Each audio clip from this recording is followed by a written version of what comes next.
All right, what up, guys? We are live. So we got an insanely epic panel for you, and let's give Kevin some props because this whole thing was his idea. But yeah, so we got Kevin Ray Wilder, TFM. You've seen him on the channel before. We Waffles, Kezia. Dustin is the moderator. So everyone who's here, with the exception of Dustin, has been on the channel before. But yeah, this is going to be insanely interesting. But I think we should start off with some introductions. So let's just go in chronological order and just say who you are, what do you do, and generally like what are the crux of your beliefs. Should I start? Yeah. Okay, so really quickly, shout out to, I guess it's kind of my idea, but shout out to CBP channel. I'm sure all of us are, especially Weed. I think you're friends with him, and I'm friends with him too.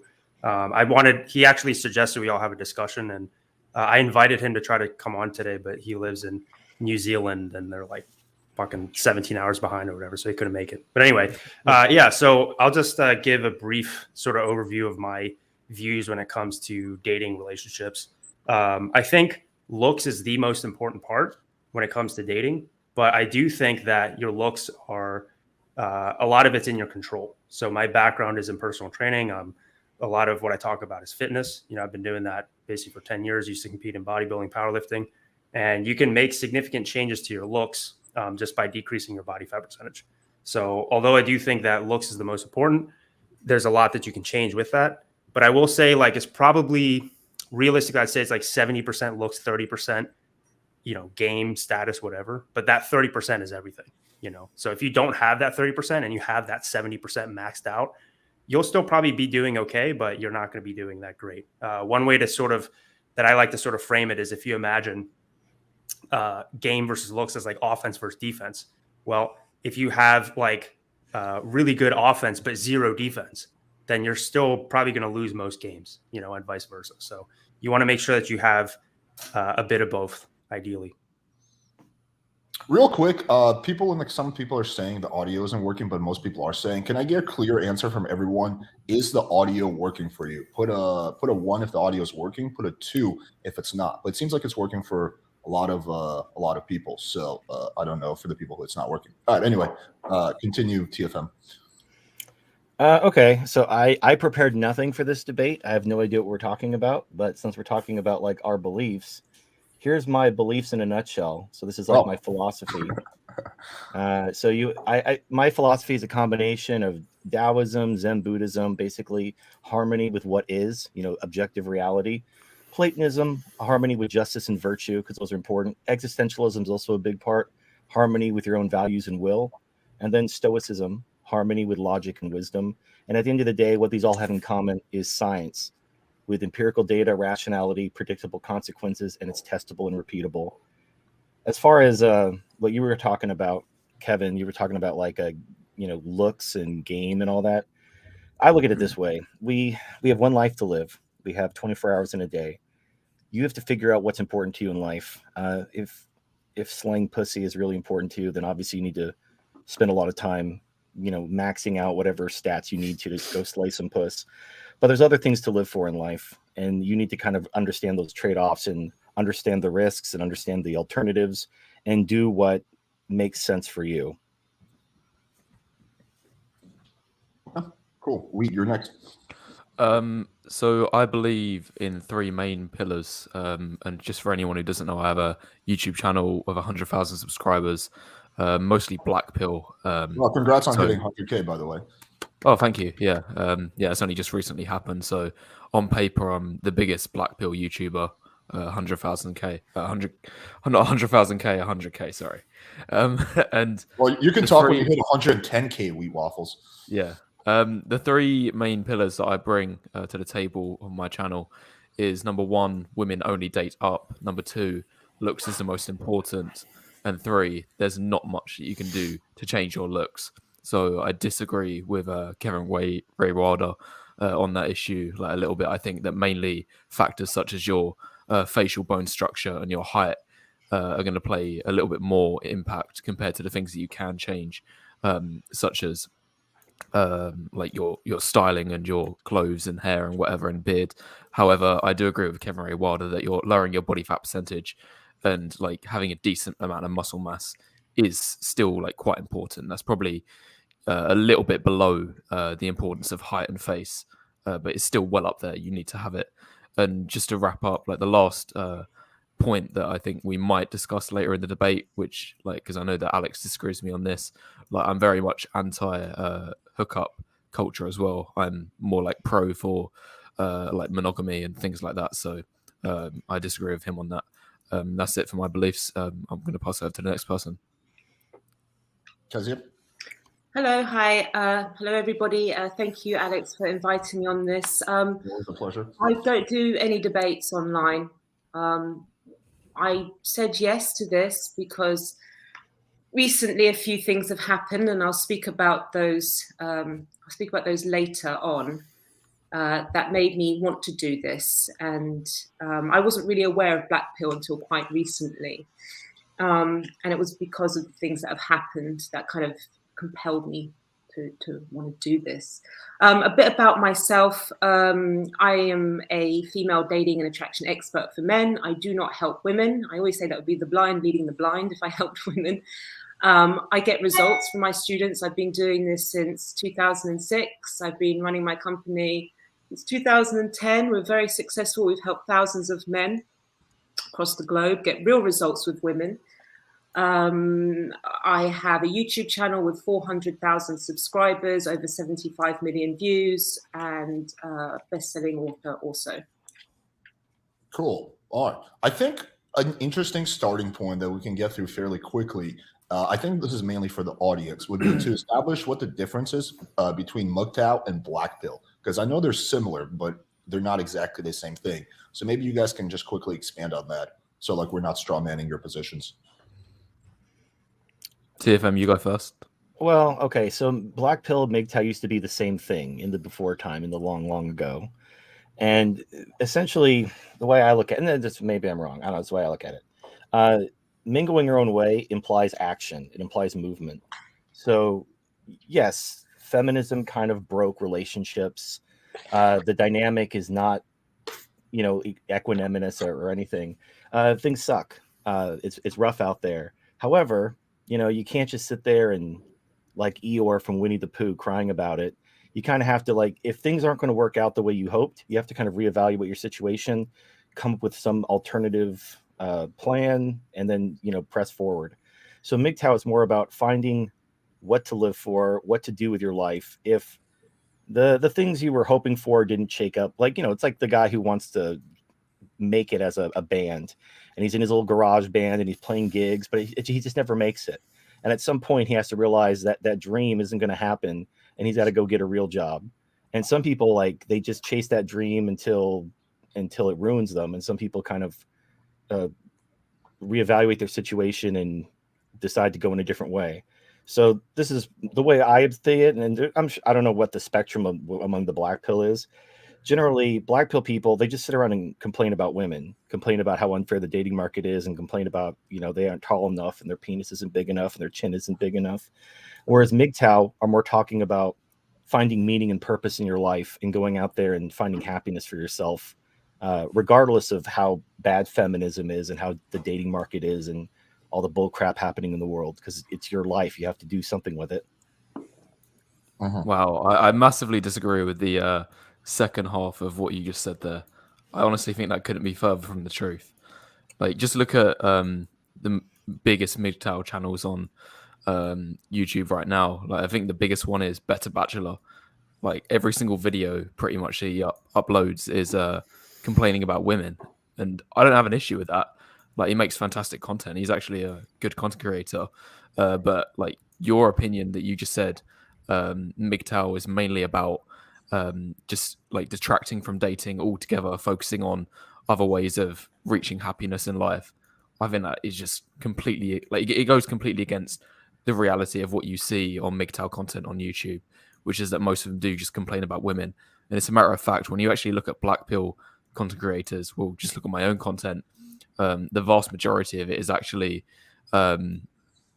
breaking down men's dating experiences and men's sort of appearance and attractiveness. There isn't much complaining about women.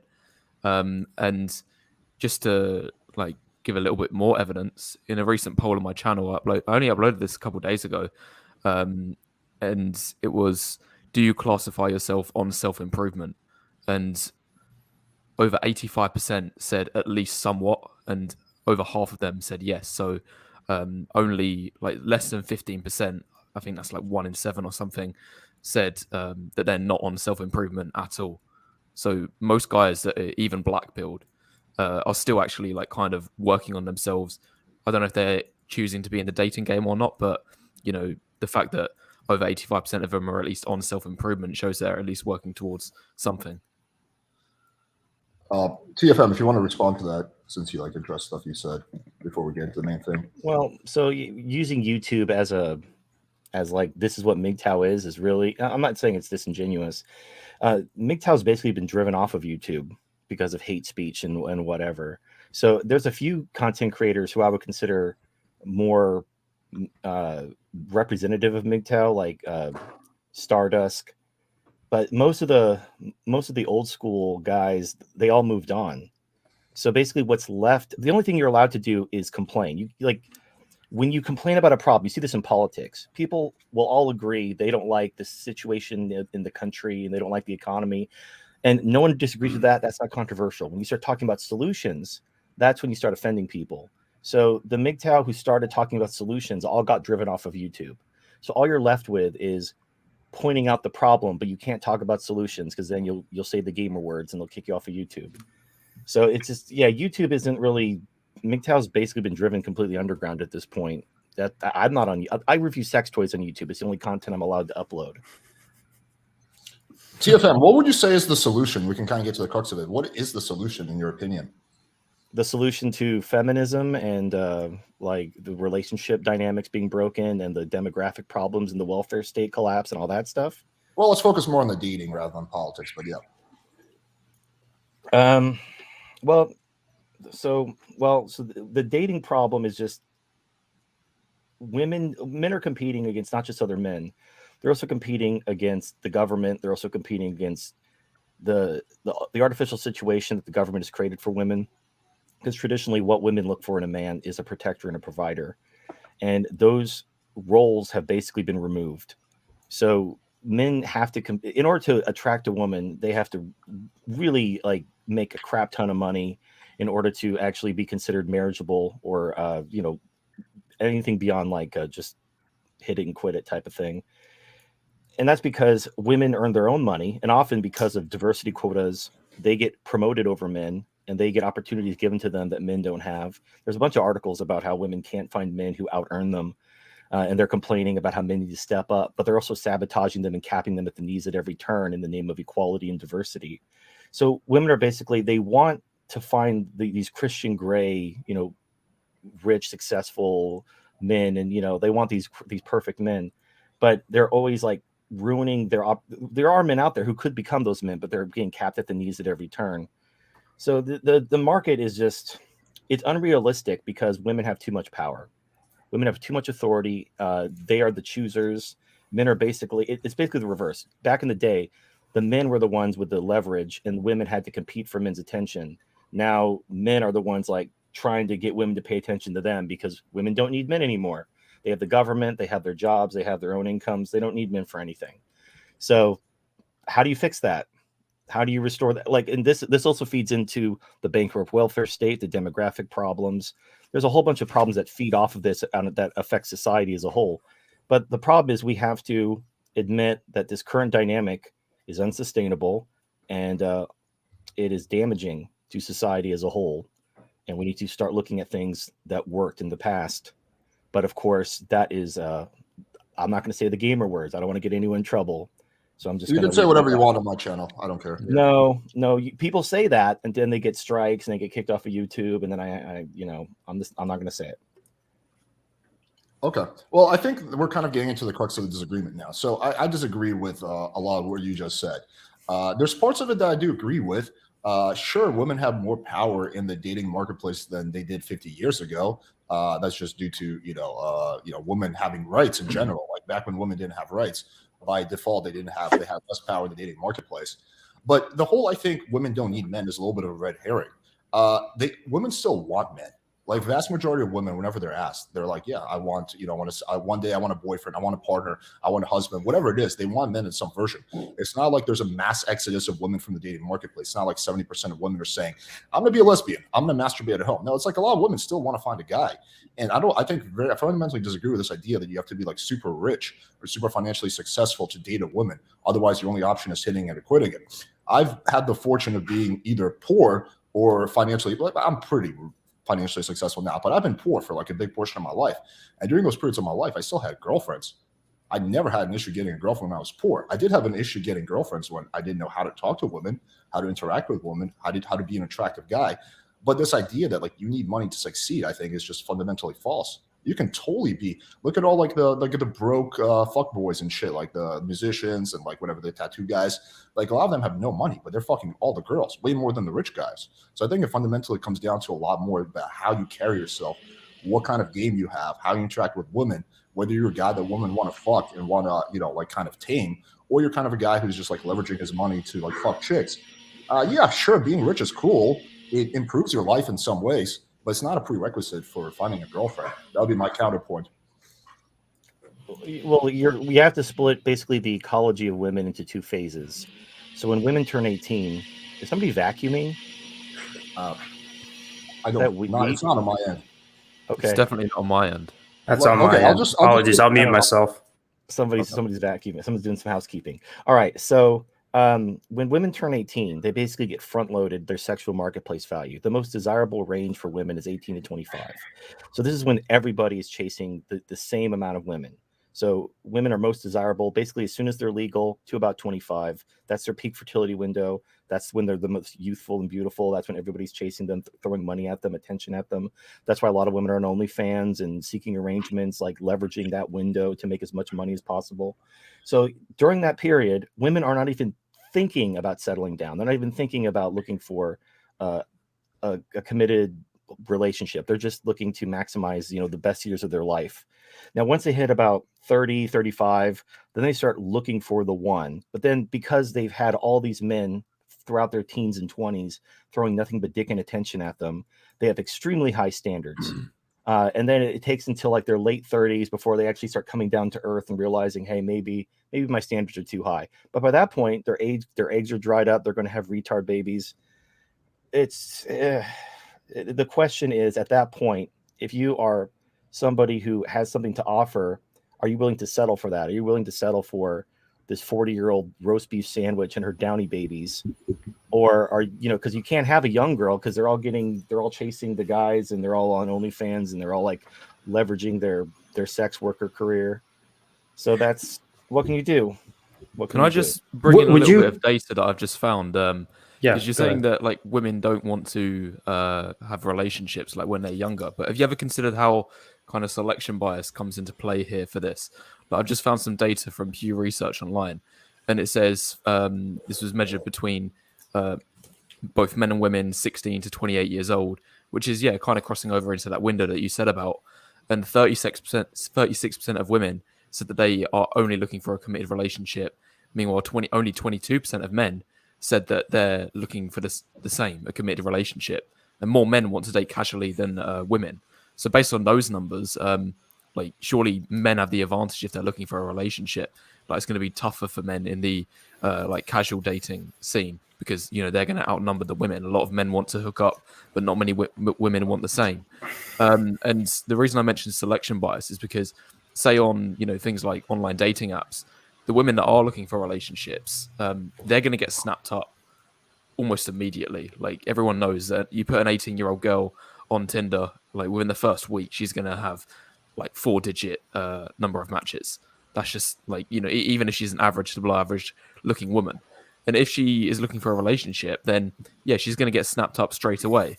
So all that's left after the relationship seeking women are gone is, of course, just the women that are either low quality or are invested in the casual dating scene. So I think like that element of selection bias comes into play.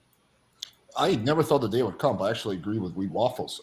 I do think that, yes, when it comes to like 18 to 25, like more women want relationships than men. Typically, it's guys that want to, at that age range, want to fuck around. And as guys get older, they become more prone to relationships. But guys 18 to 25, Like they're all trying to fuck as many girls as possible, at least most of them. And I think this idea that like, you know, all the girls 18 to 25 are like these OnlyFans thoughts is extremely not true. Like, sure, there's a small percentage, but the vast majority of girls 18 to 25 don't want to be on OnlyFans. Like, that's just, you see that on social media. You see those girls because they stand out the most and they have the most Instagram followers. But the vast majority of girls that I interact with 18 to 25, like the idea of being on OnlyFans, like kind of offends them. They're like, no, like I don't want to do that. I'm not trying to sell my body. So I think it's a small but loud percentage of girls that's doing that. But the majority of girls, they don't want to have anything to do with being thoughts or being on OnlyFans. Like maybe they'll fuck a few guys here and there, but they're not trying to like fucking like put porn out there or like low-key porn and be on OnlyFans and like damage their reputation for the rest of their life. Yeah, but why is it so? But if you look at the average age of marriages, it keeps going up. People aren't getting married 18 to 25. Well, unless I don't know, maybe they're marrying older men. But if you look at the marriage ages, it's like it keeps creeping up and up. And I think the average age of marriage, I don't have any paperwork in front of me. I think it's in the mid 30s. So women it's exactly 30 in the UK. I know that off by heart. Yeah, because there's been articles. There's been articles written about this that women want to enjoy the quote unquote best years of their life. And yeah, maybe they're looking for the one. Maybe they have a string of boyfriends, so-called, committed monogamous relationships, but they don't want to settle down. Like if they meet a decent guy when they're like 18, they're not going to want to settle down and like, have him. They want to go out there and see what else is out there. And I don't really necessarily blame them. They have the most options available at any point they'll ever have in their life. Why wouldn't they take advantage of it? Isn't that a good thing though? I just have a small question to make. Sorry to interrupt No, go ahead. Wilder, but this is literally take 2 seconds to ask. Yeah, no worries. Like you mentioned marriage, but I'm a little bit confused by that because, like, who asks to get married? It's the men. Well, yes, the men ask to get married, but you look at the marriage rates. They're women. I don't know. So women can pursue someone who's looking for marriage, and it's getting older and older. Now you could argue that you could put everything on the men, but the men don't. In my personal experience, maybe it's anecdotal. I don't have any studies, but younger women, they don't want to settle down. They'll be your girlfriend for a couple months, but then they kind of want to, go see what else is out there. Maybe they want to kind of keep you in the back, just in things don't work out, keep you like as an orbiter or something. But they're going to want to they're going to want to enjoy the best years of their life. They're not going to want to settle down. They're not going to want to like put a ring on it and have babies. They're going to want to go out there and enjoy their youth. And that's fine, but there's trade-offs for that. And at some point, yes, like if I wanted to date a single mom in her 30s, it would be super easy. The problem is like I don't want to date a single mom in her 30s. I don't want to have that baggage and drama. So it's just not. Again, my ultimate point is you have to understand the trade-offs, and you need to decide if this is worth it to you. When it comes to relationships, it's not that high of a priority for me. It's not something I should dedicate my life to and revolve everything around. I just have more important things to do with my life. Let me just quickly make a point, then let's pass the mic to Kevin and Kezia because they haven't had a chance to say anything. But I think you're creating a little bit of a false dichotomy where you're saying your choice is basically to take like some used up single mother or like not date. Like there's plenty of girls who are not used up, who are not single mothers, who are on the dating marketplace. Also, you mentioned a point about how like why is the average rate of marriage why is the age going up? Well, that has to do with higher education. That's because women are going to higher education. They're going to undergrad and grad school, whereas in the past they weren't going to higher education, so they're settling down earlier. Typically, if you're like trying to be like pursuing a PhD, you're probably not going to be getting married because you want to finish your education first. So that all has to do with higher education and careers. As like I don't think it has anything to do with like women consciously deciding I want to be older before I settle down. It just has to do with what they're doing with their lives. But yeah, that's kind of my point on that.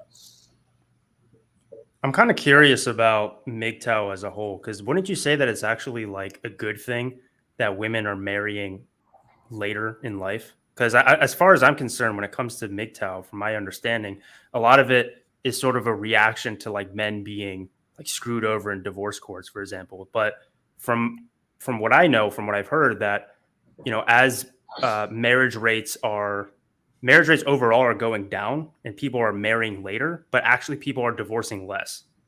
So right. I'm curious what you think about that. Do you think that's overall like a net positive, or do you think that Is that like a W from a MGTOW standpoint? Well, MGTOW is basically a reaction to what we call gynocentrism, just society prioritizing women's wants, needs, and desires above everything else. And men just have to. It's their world. We're just living in it. So there's no real W when it comes to society's definitely not taking the W. If you look at the demographics, if you look at the bankrupt welfare state, if you look at just infringements on liberty and whatever, things are getting worse. But we can't do anything about it.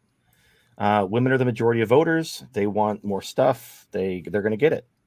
So we're just kind of biding our time. We're trying to thrive as much as we can in a society that isn't made for us, that's actively hostile against us, and that's, you do the best you can with what you have. Would you consider yourself a nihilist? No. I know that the word nihilism gets it's been redefined, because I certainly don't believe in nothing, but a lot of I know in the dictionary they redefine nihilism as if you reject traditional morality, which basically means Christian morality. So basically you're either a Christian or you're a nihilist, which I reject. Now, I do think morality is subjective, but that doesn't necessarily mean I believe in nothing. So by the actual root word, like this prefix and suffix of the word, I'm not a nihilist.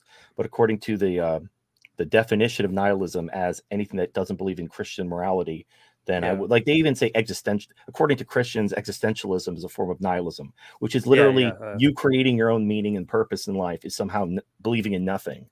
So it's basically just word games. I hate word games, but I recognize it as a fact. I get that. So let me sort of be more specific. First of all, you talking about existentialism, that's awesome, because I talk about Dostoevsky, Nietzsche, and Viktor Frankl on my channel all the time. Side note, anyway. When it comes to, when I'm talking about nihilism, I'm saying more so kind of in a vacuum from the standpoint of like dating and relationships, right? So saying like, okay, well, because of the gynocentric social order, for example, or however you want to frame it, gynocentrism, that it's so skewed toward women that it's like, as a man, like, why even bother? It's sort of like nihilistic in the sense of like, oh, well, the dating market itself is pointless. Do you consider yourself in that camp, or like, should you even try, or is it? No, look, it depends on, again, it's all about trade-offs. So like, for example, I look at billionaires like, Elon Musk or Jeff Bezos. And if you look at how they built their companies and the amount of hours they put in, it's insane. And I don't want to live that life. So I'm okay not being a billionaire, because I don't want to, have that grind in order to become a billionaire. So I'm comfortable with what I'm doing. But everything's about trade-offs. And if you want to have the traditional family and the traditional 3 kids and a dog and a white picket fence, you can do that, but you have to make some insane trade-offs, and you have to take some pretty significant risks. And the question you have to ask yourself is it that important to you, or are there other things you might want to do with your life? That doesn't necessarily mean everyone should just give up and walk away and dust their hands off with women and dating. It just means you need to be realistic about the risks, and you also need to be cognizant of the alternatives. So I usually tell people, if having a family is the most important thing in your life, and you absolutely want to have that traditional family, you should probably go to a country that is more patriarchal, and don't bring your wife back to the West. Just stay there. Stay in your little Southeast Asian country and raise your jungle family together. But don't bring her back to America. Don't bring her back to Europe, because she's just going to, quote unquote, get brainwashed and become just like all the other women. And that I've seen it happen so many times. Guys who, like, they go to Asia, or they go to South America, or they go to Eastern Europe. They find a traditional woman who was raised with good values. They bring her back to the West, and then she gets brainwashed, and then she gets divorced. And that's just, again, I understand it's important. It's not important to me personally, but I'm also not arrogant enough to think that what I value is universal. Obviously, we all have different values and preferences. So just because it's not important to me enough to dedicate my life to, doesn't mean I don't recognize it's not important to a lot of people.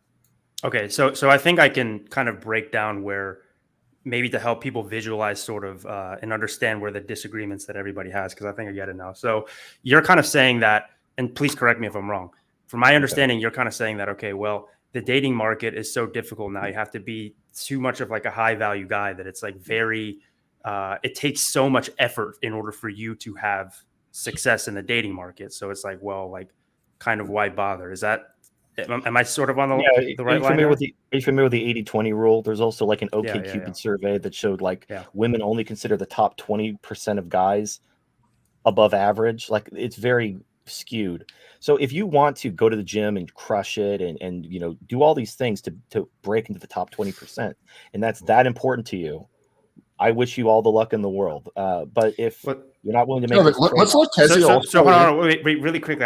Sorry, Kez, I'll let you go in 1 second. This is really important. The top 20% thing.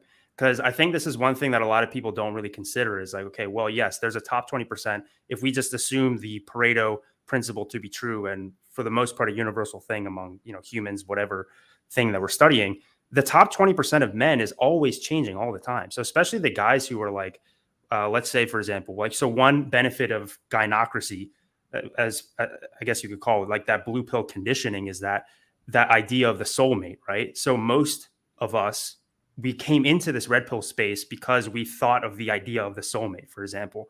But most guys who don't really, like say like the Chads, for example, that like never really struggled much in their dating lives, a lot of them still have a bit more of that blue pill mindset. Like a lot of Chads that I know in real life, I went to school with, whatever, they usually end up in a monogamous relationship. So all that to say, I think the top 20%, it's changing all the time. It's not something that's like static, because guys are taking themselves out of the dating market all the time to be in monogamous relationships. So at least I think there's still opportunity to get into that top 20% because it's not static. I agree. Sorry, Kezia, you can go ahead.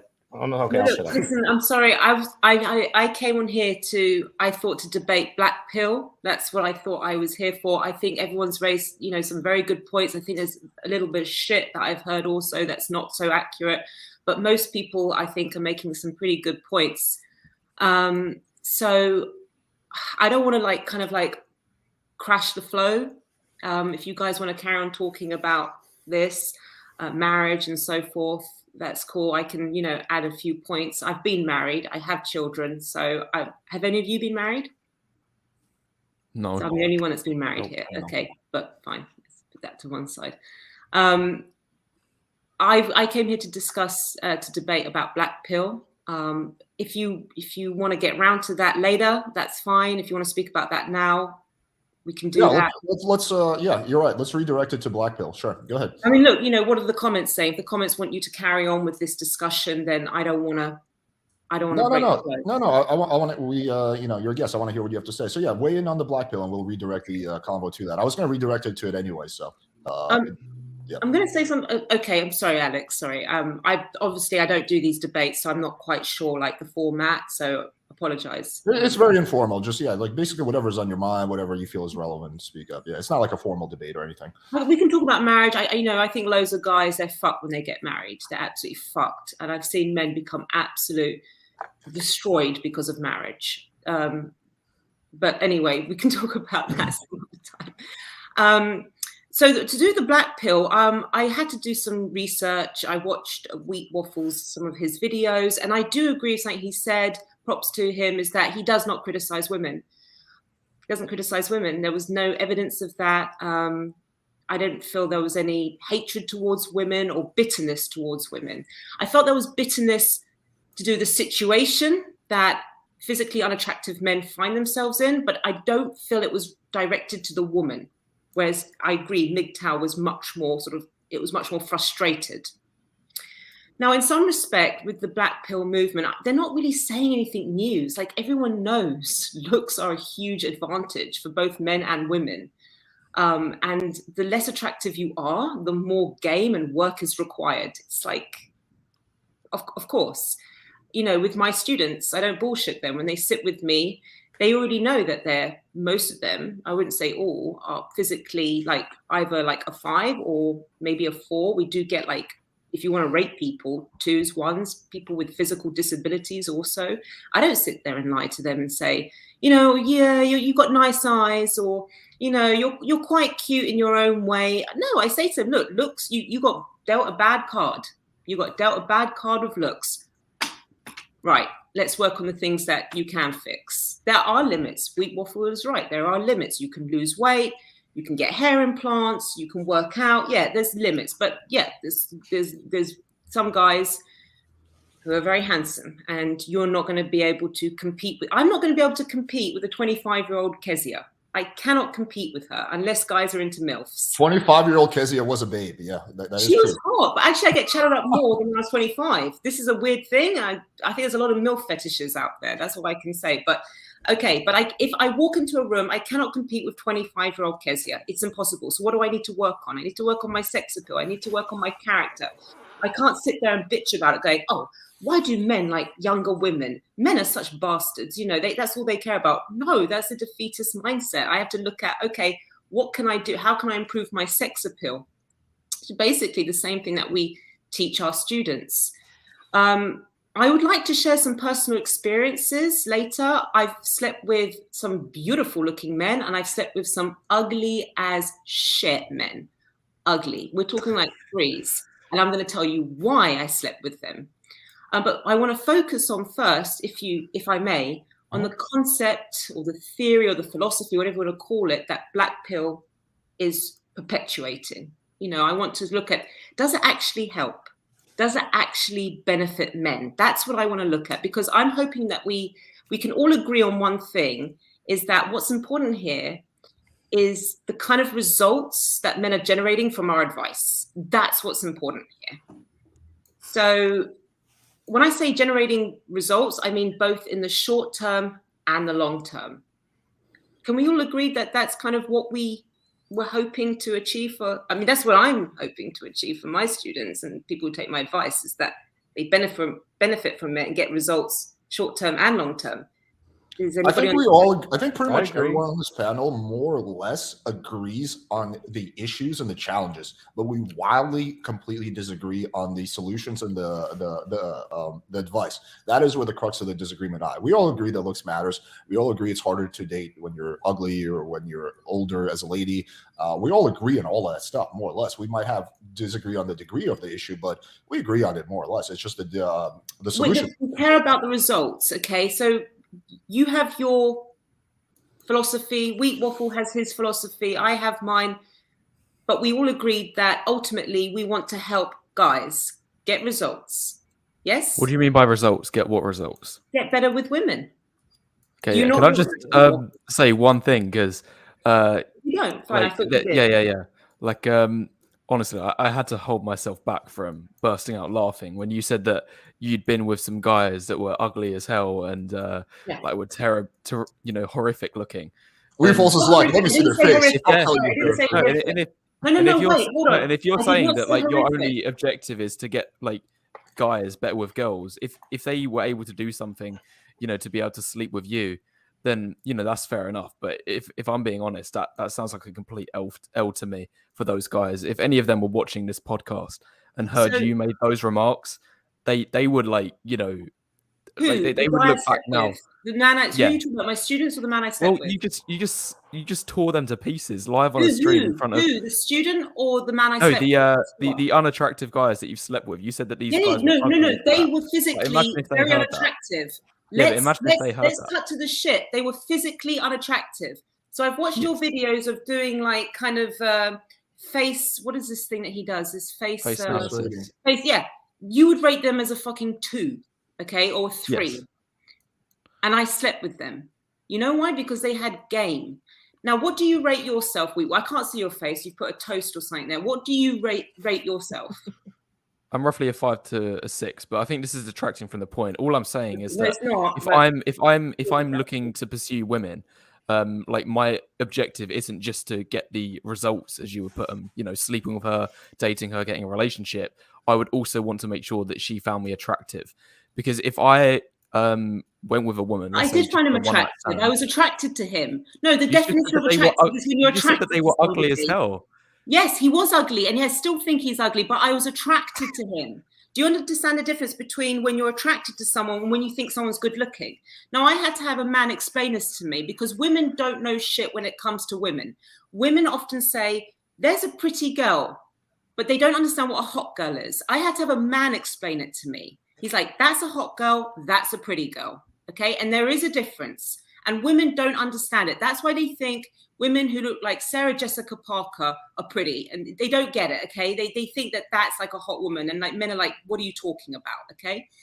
Now, the same goes with men, okay? In terms of physically what a man looks like, okay? There are men who are physically, they have a great bone structure, you know, all the things that you think make him into a 10. And then there are guys who are attractive, who we are attracted to, who, if they were going to do your face thing, they would come up as a 4 or a 5. Okay, so let's look at one of the videos that you did, which was you analyzed the faces of, I don't know, he's a black dating coach. I don't know who he is. I think it was Julian, yes, from RSD, and Josie. I work with James Tusk. And you said, but James Tusk is the better looking one. Without a doubt, he's the best looking one out of the 3. I would fuck Alex over him. Okay, I would fuck Alex, because Alex, and I know Alex, this Alex here. Sorry, I would fuck Julian. You're making me blush, Kezia. Sorry, I would fuck Julian, not Alex. Sorry, Alex. I would fuck Julian over. No, I would fuck Julian over James. James is better looking. I would fuck Julian because Julian has character.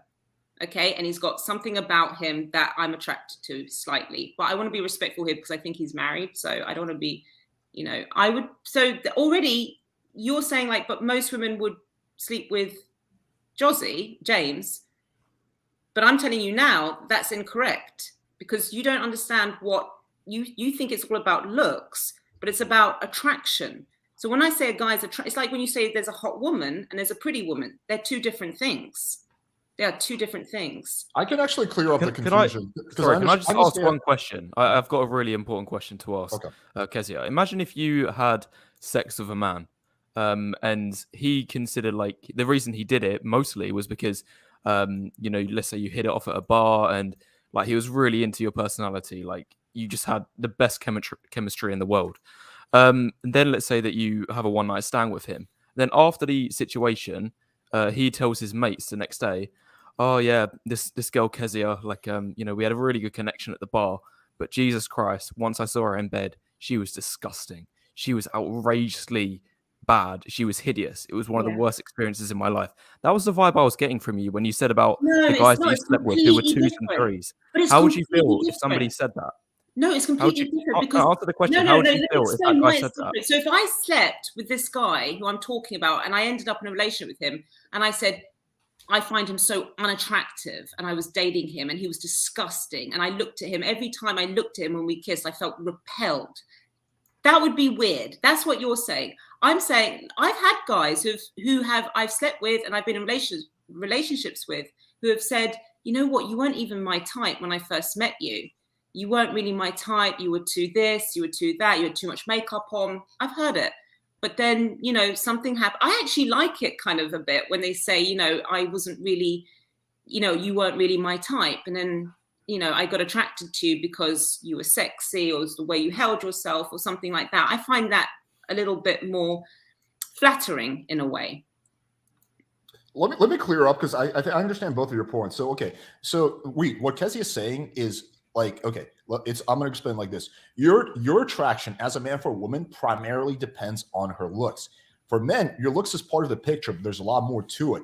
Thus, a man can be very attractive to a woman without actually being good looking. He can be a man who's physically, like, according to pretty much any standard for, but he's very attractive to a woman. Thus, it's not an insult when she's saying these guys weren't physically attractive, right? Because they were still attractive to her.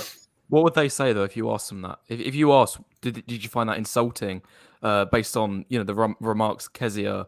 I told them. Earlier? I said to them, I said, "You're not my type." What, did they have a fantastic smile on their face when you said that they were hideous? Because they had so much game. You couldn't fathom how much game they had. You couldn't break them. It would bounce off. You know, they had that much. That's what I'm talking about here. One of them, you know what his nickname was? Pixie. He was so short. That was his nickname, Pixie. So, and he had girls lining up for him. Okay, there was. I've slept with, two guys who were definitely below 3, and one of them was below 5 because he was very short. Okay, if you, by the way, I'm using your standards here. I'm trying to use your standards, and all 3 of those guys, they got more women than a lot of 8s and 9s that I know. A lot more. This is my personal experience. I mean, you can sit there and make a theory up and say, you know, your jawline is not exactly this many centimeters and your eyes are not this kind of shade of blue. But, you know, it comes down to attraction. The first thing, the guy that I was talking about at the beginning, the first thing I thought when I saw him, my first reaction is not my type, straight away, like that. Within, I think it was 30 seconds, I was like, I wasn't even attracted. I said, like, why do I care what this guy thinks? He ran such phenomenal game on me. Like, why am I like, you know, doing this with my hair? Like, what is it? And then we exchanged numbers. And I remember throwing his number out going, you know, I don't want this, because I thought, you know, he's not good looking. Like, what's wrong with me? But I was like bewitched. I was bewitched by him. And women do that to men and men do it to women. And when I wrote my book, I dissected, I broke it down exactly what it is that the less physically attractive men do. And then I share it to my students. And, you know, I break it down and say, this is what this person did. This is what that person did. If he'd been good looking, yes, it might have been more instant. Absolutely, for sure. But then again, I've been chatted up by some absolutely beautiful men, stunning men, and I've rejected them. Looks are so important. I agree. Looks, you know, gives you an advantage, incredible advantage. But I know women, including myself, who have slept with ugly guys. Yeah, I'll kind of add to that. I think my dad is a perfect example of that. Like, I know I'm so handsome that you guys cannot imagine anyone related to me being unattractive. But like, what reality is, like, my dad had like pretty bad genetics and mama had really good genetics. I came out somewhere in the middle. But if you look at a photo of my dad, and maybe I'll get him on the live stream at some point. He's like, you would probably rate him like a 2-week Waffles. He is not a good looking. He's bald. His face is like kind of weird and all that shit. But my dad like bangs a pretty decent amount of girls. He's separated from my mom. And because he's got that like old man Russian confidence, he's super confident. And I've seen him interact with girls and just like nothing phases him, right? So typically when a girl sees my dad, she's not like, oh, I want to fuck this old Russian man. That's not what the reaction gets. They actually tossed him for an hour. She's just like, they kind of get like, I don't know, like turned on by his confidence. So you can absolutely have a situation where the guy's not attractive. He's going to have to do more work, but he can absolutely get the girl turned on and interested in him. And she will be able to, if she's very self-aware, she will be able to separate the two. She will be able to say, yeah, he's not physically attractive, but I find him attractive. He turns me on. Can I add something? A little, like, we're kind of, let me try to be more precise, because there's actually ways to quantify this. So you look at the Time magazine or Life magazine, whatever it's called, People magazine, Sexiest Man Alive. So they do the Sexiest Man Alive thing in People magazine. And for the past 20 years, the average age of the man who's voted the Sexiest Man Alive is 38, with men in their 40s winning for the past 5 years in a row. So you're seeing 38 to 40 plus year old men winning the People magazine Sexiest Man Alive. Now, they only did 1 year of Sexiest Woman Alive in 2014, and Kate Upton won, and she was 22. I think the problem is men and women are different. Women are attracted to function. Men are attracted to form. All a man cares about is she hot, bro? Whereas women have more of a laundry list of things they're looking for. Obviously, there has to be some physical attraction. If you know, maybe if you're super charismatic or famous or very successful, maybe you can overcome. Like, I don't know, like maybe Danny DeVito's a slaying pussy. Who knows? But generally, you have to have some physical attraction, but having good utility, being famous, having money, being successful, you can easily overcome. Like, obviously, guys in their late 30s, early 40s are not going to be the most physically attractive guys. There's going to be guys in their early 20s who are like bodybuilders and gym bros who are going to be much more physically attractive. But women would probably go with like Johnny Depp or Brad Pitt over these gym rats any day, because they have the charisma and the success and the fame and a whole bunch of other things on top of being physically attractive for their age. So I think it's just, we tend to project when we assume everyone's like us in the absence of evidence. But men and women, and because It's all based on the reproductive roles men and women share. Men in nature, even in animals, the men have to go defend their mates and they have to go hunt food. So women are hardwired to look for signs of protector, provider. Even in the modern age when they have jobs and can earn their own money, they're still attracted to success. They're attracted to confidence and leadership and risk taking and stuff like that. But men basically throughout history, throughout the animal kingdom, men are just looking for a warm, moist hole. And the reason why they're attracted to youth and fertility is because they instinctually and evolutionarily want to have healthy offspring. And attractiveness is a sure sign of health. Ugly women tend to have health problems, like that. It all comes down to evolution, all comes down to reproduction. But men and women have different roles in reproduction. They love differently. They're attracted to different things. That's just life. Don't you think it's sort of a... Do you know how old Jeff Bezos' wife is? By the way, Jeff Bezos, is he the richest man in the world? Or no, it's Elon Musk. No, it's Elon Musk right now. Second or third, yeah. He's up there. He's in the club. You know how old his wife is? I don't 52. know. Like... He could have had any woman he wants. Jeff Bezos can have any woman he fucking wants. Trust me. Right. But the thing he is, married a 52-year-old woman. But no, because they basically started the business together back in the 90s during the .com bubble. Matter. He doesn't matter. Do you understand what this man can get? Well, he just got divorced because he was cheating on his wife. Yes, he got divorced and he married a woman, or I don't think he's married yet, or he's his girlfriend. I think he's married. No, it's his wife. TFM, she's Scott. Her name is Mackenzie Scott, and she is 52 years old. Yeah, she's talking about the new girl. 25-year-old body. Oh, the new girl? Yeah. Okay. 52. All right. Do you know that who's one of the richest man in the world? I think his name someone help me out here. He owns all the newspapers. Murdoch. Right. Yeah, Rupert Murdoch. He married Jerry Hall. I think she's heading on 70. Well, yeah. So hold on. So this. Okay, look, I don't want to get down this road but I just think that there's a lot of men when the men are very, very successful, it's not about let's fuck a 25-year-old. They want like a real woman with some experience. But Jesus, oh my god! No, it's not. It's not that. It's the same. He wants to have anyone. He married a 52-year-old. But no, it's right. But there's you said, but okay. That's because of anomaly. He's an anomaly. No, it's because of you see this in Hollywood too. Yeah. Like you would think these Hollywood celebrities would marry some hot 18-year-old groupie instead of marrying a fellow celebrity. But it's two things. Number one, they know that if they go for a woman who's obviously just after their money, she's just going to be counting down until the prenup expires and then taking half of his stuff. So what they're hoping for is if they marry a girl who's a little bit more in their income range, maybe independently wealthy, has her own income. Sure, so why didn't he marry Ariana Grande or whatever her name is? She's 22. She's much more hot and she's a multi-millionaire. Why didn't he marry her? Kezia, can I just ask you? Anyway, we're going off topic a little bit. I do want to actually more debate about. I thought you was just so far off the point where you said that the guys who are successful are happy dating a so-called real woman, somebody with experience. You know, everyone knows Leonardo DiCaprio. He likes under 25-year-olds. Yeah. Yes. Yeah. So does that not prove your point? Like we've all seen the chart. He's had around 10 girlfriends in the last 20 years. Not a single one has been over the age of 25. Has he married ever? Got children? No, he's never been married. I don't think so. No, but I think that kind of shows that the point you made that guys who are successful want so-called real women. These are outliers. The examples you gave, the vast majority.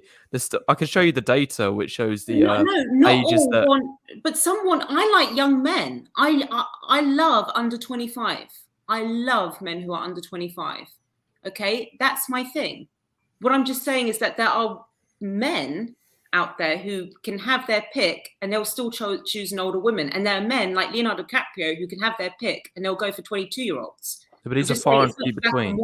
Well, actually, let me weigh in on this. No, so can I just give him one more point, please? Because Kezia, she hasn't brought up one piece of data. I was just gonna, I've actually been trying to bring up, real data which kind of proves what I'm saying is true.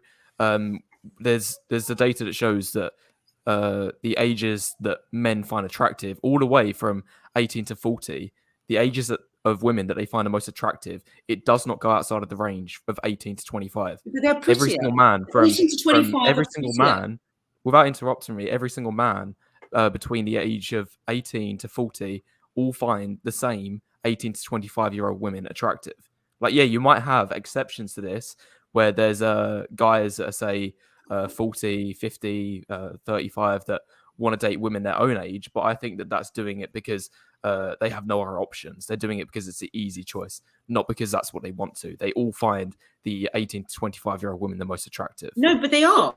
But they're prettier. I agree with you. They are prettier. 25-year-old, you cannot look at a 25-year-old woman and a 40-year-old woman, and for very few exceptions, and say that one is not better looking, that older women are better looking than younger women. MILF porn, older women porn, stepmom porn is still the most searched thing on YouPorn. It's the most searched term on YouPorn. Okay, and the most searched term on Pornhub is teen. Okay, but that's what men are jerking off to. You're saying what's more attractive. So there's a difference between what they find hot and sexy and they get turned on by it, and what they want to marry. So obviously, if they want to have children, they're not going to marry a 42-year-old. That would be stupid. The 42-year-old's got less chance of getting pregnant. They're going to want someone who's young, who's not jaded, who's not divorced, who doesn't come with baggage, and they're prettier. 25-year-old women are much prettier. They're in better shape than older women, for sure, 100%. But what they find sexually attractive, I don't know. The porn industry shows something different. There seems to be a big demand in older women porn. I'm not a man. I mean, I personally would be with you. I think younger women are better looking, but the porn stats, and I can send them to you, the links that shows that it's much more young, sexy teens. No, it doesn't cut it compared to hot, sexy, older woman, MILF, and stepmom stuff. Let me just add to what Kezia is saying real quick. Let me just add to this. Okay, let's use myself as an example. In the last few years, I fucked 18-year-old girls. I fucked 25-year-old girls. I fucked 30-year-old girls. I fucked 40-year-old girls. I fucked girls from every single age bracket, over 18, of course. And I chose including grandmas, Kevin. I chose to date a girl my own age. Why did I do that? Right? Well, because every time I hang out with a girl who's like 19 or 20, I just think about, aside from the sex, yeah, like she's a little hotter than like a girl who's my age. But aside from the sex, we have like nothing in common. She wants to go to the club. She wants to like party. She wants to do like drugs and shit. And like, as a guy who has options, I think you're smarter dating a girl either your age or like a little bit younger, maybe like a few years younger.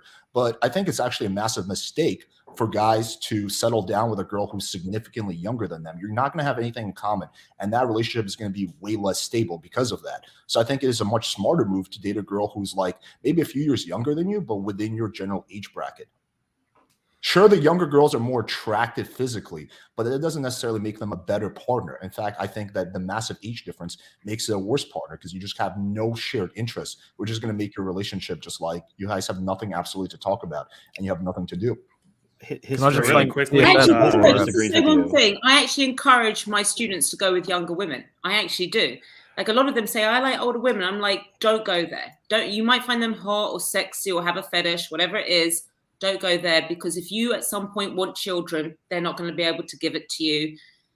So yeah, I mean, look, I think younger women are far more beautiful than older women. I don't get it. I don't understand why this fetish for older. I don't know where it comes from. I can tell you where it comes from. It comes basically, men are always fetishizing as women's quality goes down. So women become fat. Now we like thick girls, and women stop shaving. Now we like werewolves. And it's just basically we just fetish in cuck porn. Now that basically open relationships are becoming more normalized, men are fetishizing it. They just accept that they're going to get cheated on, and they try to like get off on it.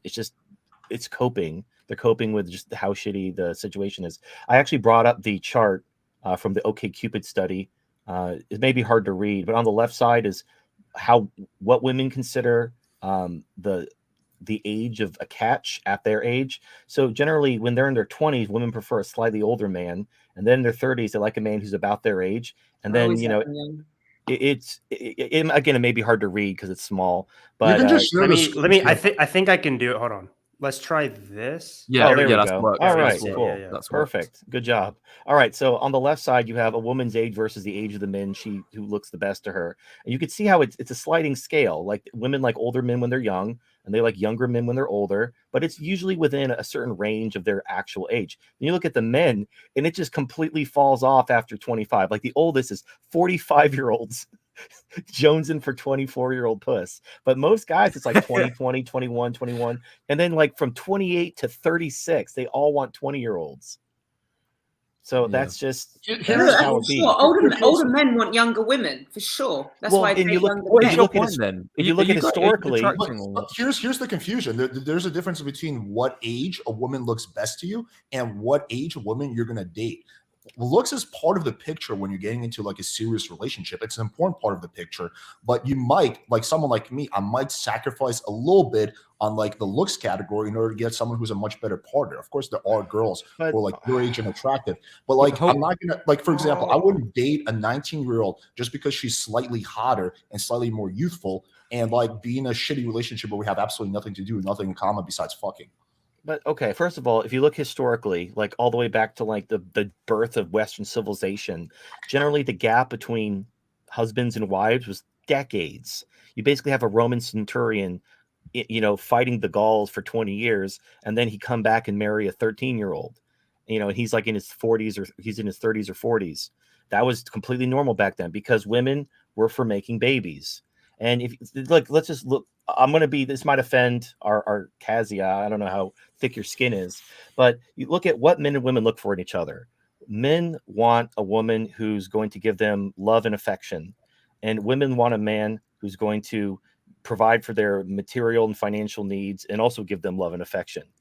Does that sound like a partner or a pet? Take all the time you need. Was that a question to Kezia or who's that? Well, anyone. Like basically, women want to be treated like a pet. The man is the owner. He's got to provide. He's got to feed her and clothe her and give her a place to stay. And then in return, she offers love and affection. That's fine. That's not a partner. Like you keep talking about, you want a woman who shares your values and interests. And no, you don't. You want to fuck. You want love and affection. That's what women provide. If you want to go talk to someone, talk to your fat friend who's into the same nerdy stuff you are. The reason why you talk to a woman is because she has a vagina, and that's where babies come from. Not because you want to talk about philosophy or have scintillating conversation about like whatever interests you have. Like that's what your friends are for. No, dude. Hold on. Wait, hang on. Let me respond to this because it's coming towards me. I don't want to make it personal, but I think this is reflective of the fact that you're not in a dating marketplace and you don't have like a girlfriend. Dude, like you want more than that. Like I fuck like hundreds and hundreds of girls. I do want a girl who I can have like really cool conversations with and who's like a partner to me. I don't want a pet. I could have a pet, right? I have a fucking dog. Like I want someone who I can have like stay up till 5 a.m. and chat, and like someone who I have a lot in common, who would like share like more than just like each other's bodies with. So like I think that's when you get, if you want to have a serious relationship, that's kind of what most guys look for, not just someone that they can bust a nut in. Like that's what fuck buddies are for. Well, I think another thing that to consider too is the idea of like polarity, right? Like opposites sort of attract. So your whole idea of saying, okay, well, you can get that from your friends. Yeah, but usually your friends are going to be way more similar to you, maybe even in your values and just, well, let's put values aside, but like in terms of like how you interact and stuff, like they're your bros, But that's a little bit different than like a woman where there's going to be that sort of polarity there. So you're very different. So actually, of all places, I learned this in freaking Catholic school. But I remember in theology class, they would say men and women are equal, but they occupy different spheres that complement one another or something like that. So the idea is you could have very similar values. So in that context of Catholic school, you both believe in God. But the way in which you view the world is opposite from one another, but in a way you can help out the other person, they help you out. There's always going to be tension there, but that's also kind of what makes it sort of interesting. That sort of tension and polarity you can't get from like your bros, assuming you're straight.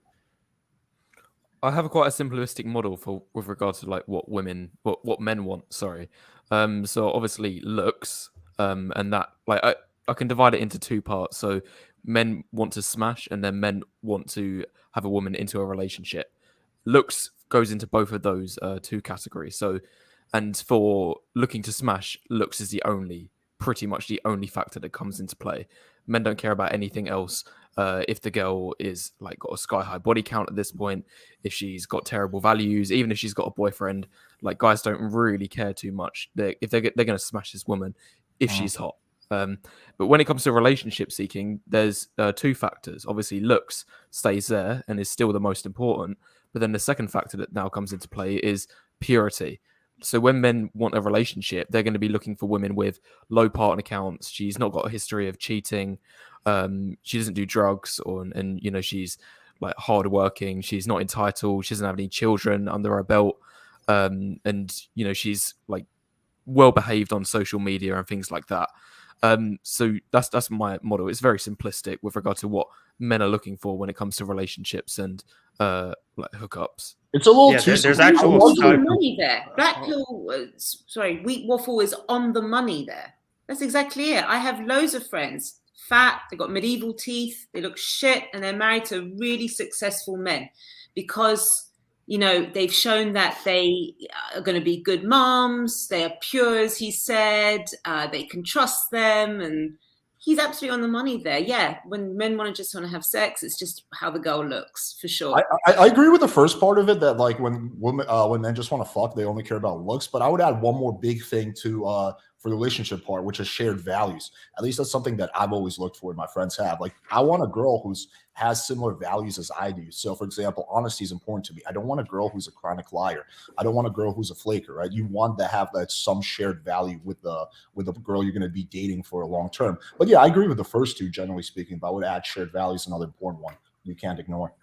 So there's actually some science to back up what everyone's saying here. So if I've suggested this a lot, but if you watch Robert Sapolsky's lectures, it's free on YouTube. There's like 3 or 4 of them. Stanford EDU, they're amazing. So he's a I think he's a what is he?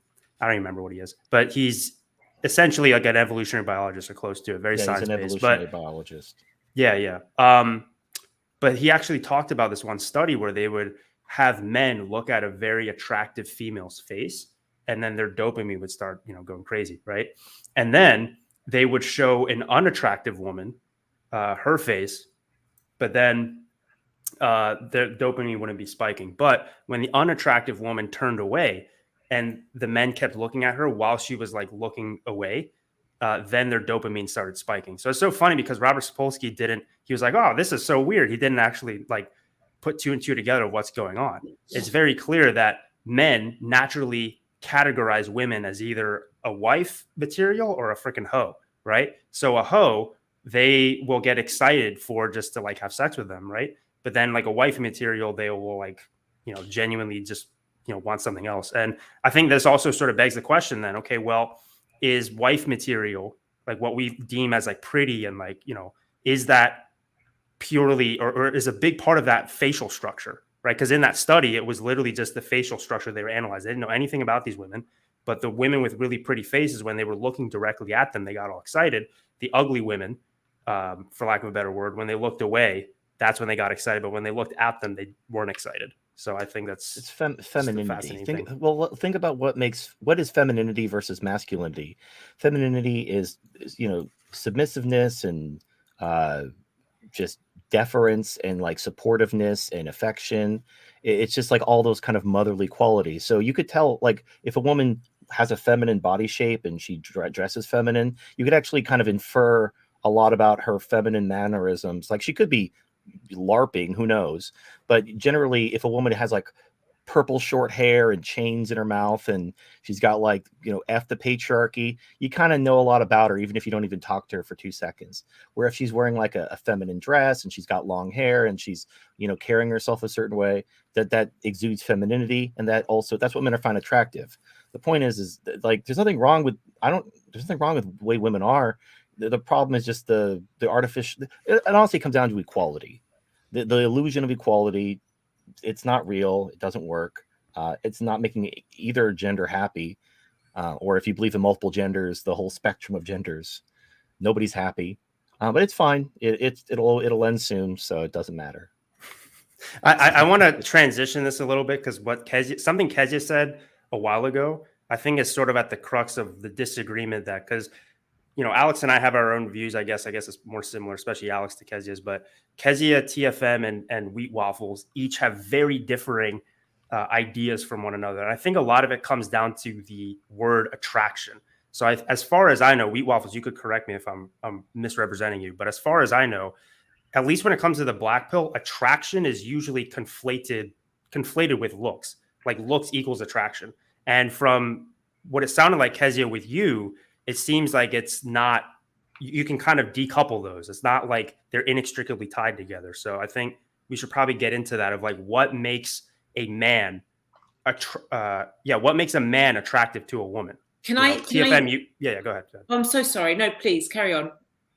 No, I was just going to say TFM a while ago, he said, okay, for example, what like women will find based on the People magazine sexiest man or whatever, right? They'll find men who are, you know, in their late 30s to be the most attractive because they tend to be like the higher status, all these other things.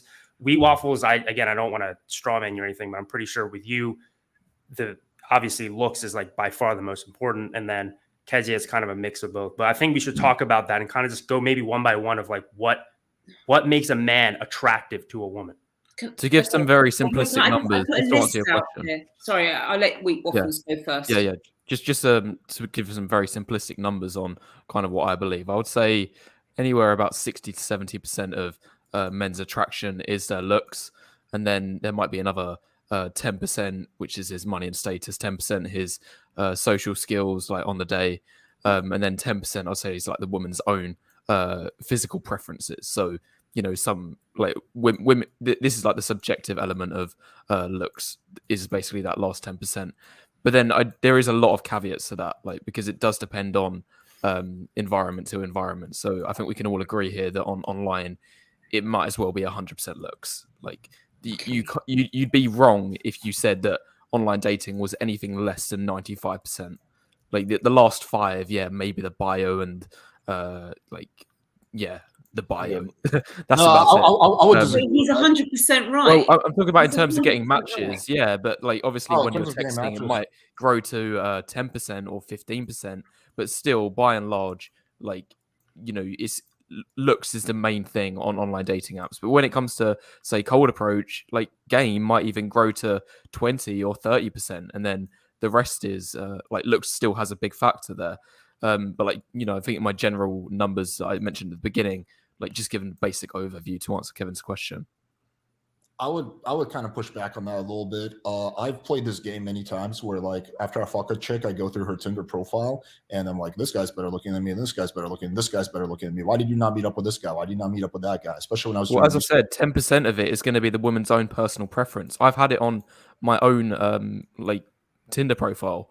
Like, you know, I only consider myself about a 5 or 6, but my like the ace under my sleeve for like being on online dating apps is the fact I've got red hair. I can literally show you a message saved on my phone right now. The first girl that I went on a date with on online dating, her opening response was, I love guys with red hair. That's why I messaged you. And I could guarantee you there's going to be other guys on online dating who like are 2-3 points above me in looks. She could have had all of those, but as I said, part of it's going to be personal preference and taste.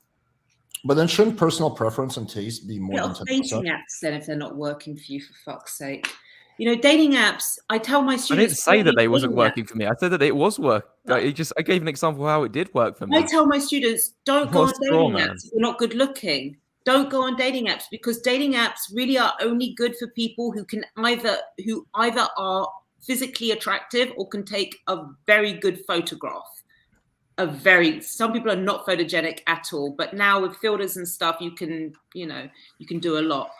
I hate dating apps. I don't use dating apps because I know that the guys that I've slept with, if I'd have seen them on a dating app, I would have straight away said, no, thank you. Because I have a type that I like, but then I have guys who approach me. First thing I think is not my type at all. And then they run game on me, whether they're naturals or they're not. And I'm attracted to them. And that would have been a missed opportunity if I'd have seen them if they'd have tried to contact me on a dating app. I agree. I'm not saying guys should go on online dating apps. I actually think that's the worst environment of all. Like, I have an entire video saying 5 reasons to stay off dating apps. If you're okay. Sorry, my bad. I didn't realize. Sorry, I apologize for that. Yeah, that's why I said it was a straw man before you even made your point, because you said that I was encouraging guys to go on online dating. I didn't say that you were encouraging guys to go online. I never said that. I said, why don't you get off online dating? There's two. That's but be careful. I'm of not what on you're online saying. dating app. No. Yeah, I'm be not. careful because you're accusing me of something I didn't say. Be careful there, Okay, so, because I listened to every word. Okay, you okay, said that you're encouraging people to get on online dating apps. I didn't say that. I said, why don't you get off online dating apps? Please be okay. careful. It was Before you okay. make I thought it accusations. was Be careful. implied. And I agree with what you said anyway. I don't think guys should be on online dating apps. But either way, you're still wrong with the fact that you said that I should get off online dating apps because I'm not It sounds online like you're not dating doing apps. so well I over didn't say that it. But okay, my bad. If you're doing well out of it, fine. I I'm not apologize. on online dating apps. That's the third time I've You said. just said that you got a message from a girl. Yes, many months ago. I'm not on online dating apps anymore. You've quit. You finally quit. I haven't been on online dating apps in over a year. Wait, So Waffles, this show us message your that you Tinder got, profile when was right now. that? I don't have Tinder installed, and I don't have Confess. online dating Confess. apps. You just said you had a message from a girl talking about you being ginger or something. I'm just Yes, asking. and this was over a year ago. Oh, it's when over I a year was ago. on Okay, so online you dating gave So up. you on it. admit Okay, it. brilliant. Well done. What is happening? I Okay, didn't all right. realize. I thought you meant it was So- recently. I apologize. No, not Let's recently. get back on Okay, track. fine. Okay, wait, hold on. So to bring it back to the black pill, I think this is another, because Kezia, you brought up game, and within the black pill, as far as I know, a lot of black pillars, I don't know how MGTOW looks at it, but they don't really see game as something that can generate attraction, right? So Kezia, do you believe that game can generate attraction? And I'm curious what the other guys think of that as well. Obviously, Alex, you can weigh in too. I can, I guess, but I think that's sort of a big contention of the black pill versus, like, let's say PUA or red pill or just traditional whatever. Is the black pill, for the most part, they really reject the idea of game. And Kezia, you kept bringing up the fact that somebody had so much game that you were attracted to them. So Let's here's define my thoughts on that. game. A lot of times Yeah, I've that's been gonna be attracted to important. guys because of game. First of all, I just want to apologize if I'm speaking over anyone. I'm not used to doing these debates. I'm a real rookie when it comes to this. So I really do apologize if I've spoken over anyone. No, you're doing great. Okay, with wheat waffles, I feel like I was speaking over him a little bit. So I apologize for that. And I just want to, I want to be respectful to, and I don't want to step on anyone's toes here. Yes, game is everything for me. No, the game is not everything. That's a stupid thing to say. Game is a big part of it, and looks are a big part of it. Okay, but if you don't have looks, then all you have is game. Okay, that's all you've got left. And I'm glad we've sort of, gone back to this topic, because this is what I essentially wanted to speak about during this debate. I want to cut to the chase here a little bit. My students, I help them get positive results, not just the short term, but the long term. Okay, so I've been doing this. I've had my own company since 2010, helped thousands of men. I still speak to them. We have testimonials, video testimonials. 2 years later, coming back to us saying, look, I'm still sleeping with beautiful women. Thank you so much. Okay. I want to ask Wheat Waffles something. Can you say the same about the guys that you advise? Yes, I can 100% say that is You have what I video get. testimonials for that, by the way. Well, I do No. like face ratings online. No. Do you have any video testimonials? Because I have literally hundreds. Do you have any? No, I don't have video testimonials. So it's okay. So it's all right. Fine. Okay, fair enough. But I have How long have you hundreds been of teaching messages. this for? How long have you been I have teaching for? Not teaching, about sharing your wisdom. How long have you been Yeah. doing that for? over a year and a half. So I've been doing it since 2010. That's 12 years. So I can look at the long-term benefits compared to the short-term. And I believe that what you're doing is you are helping guys in the short term. And I'm helping guys in both the short term and the long term. So 2 points here. Okay, I want to make 2 points. The first one is that I said at the very beginning that I came on here partly because I've had men now come to me, my students come to me, and then it was this year, March, sorry. We had someone come to us who said, I was following black pill. I don't know what the hell black pill was. And he said, I was following black pill. It just made me, it didn't help, basically. Okay, I'm going to be diplomatic here. It didn't help. Okay, fine, one off. And then we've had, since May, 3 people say the same thing. They said that they tried it for a year and a half. Okay, so what does this prove? I could name hundreds of guys myself included, who would say I was red pilled and it didn't help me, and once I can became answer black pilled, then it helped me. I even have an entire video on that, Great, I giving can my answer story that. of my experience of the red pill, So I and then can once answer I that. found the black, yeah, you can answer it, but I was just finishing my point. Okay, sorry, pardon me. Yeah. So like I haven't like this doesn't prove anything. Like you're going to have anecdotal evidence from your students. I'm going to have anecdotal from my evidence from my students, which both prove, quote unquote, our ideologies to be correct. But I don't even bring up these examples in real debates because I don't think they hold any water. But you Like should. I think that we should be looking. No, they don't hold any water You know because you should. you're Because going to have anecdotes from your students. you haven't got long-term results.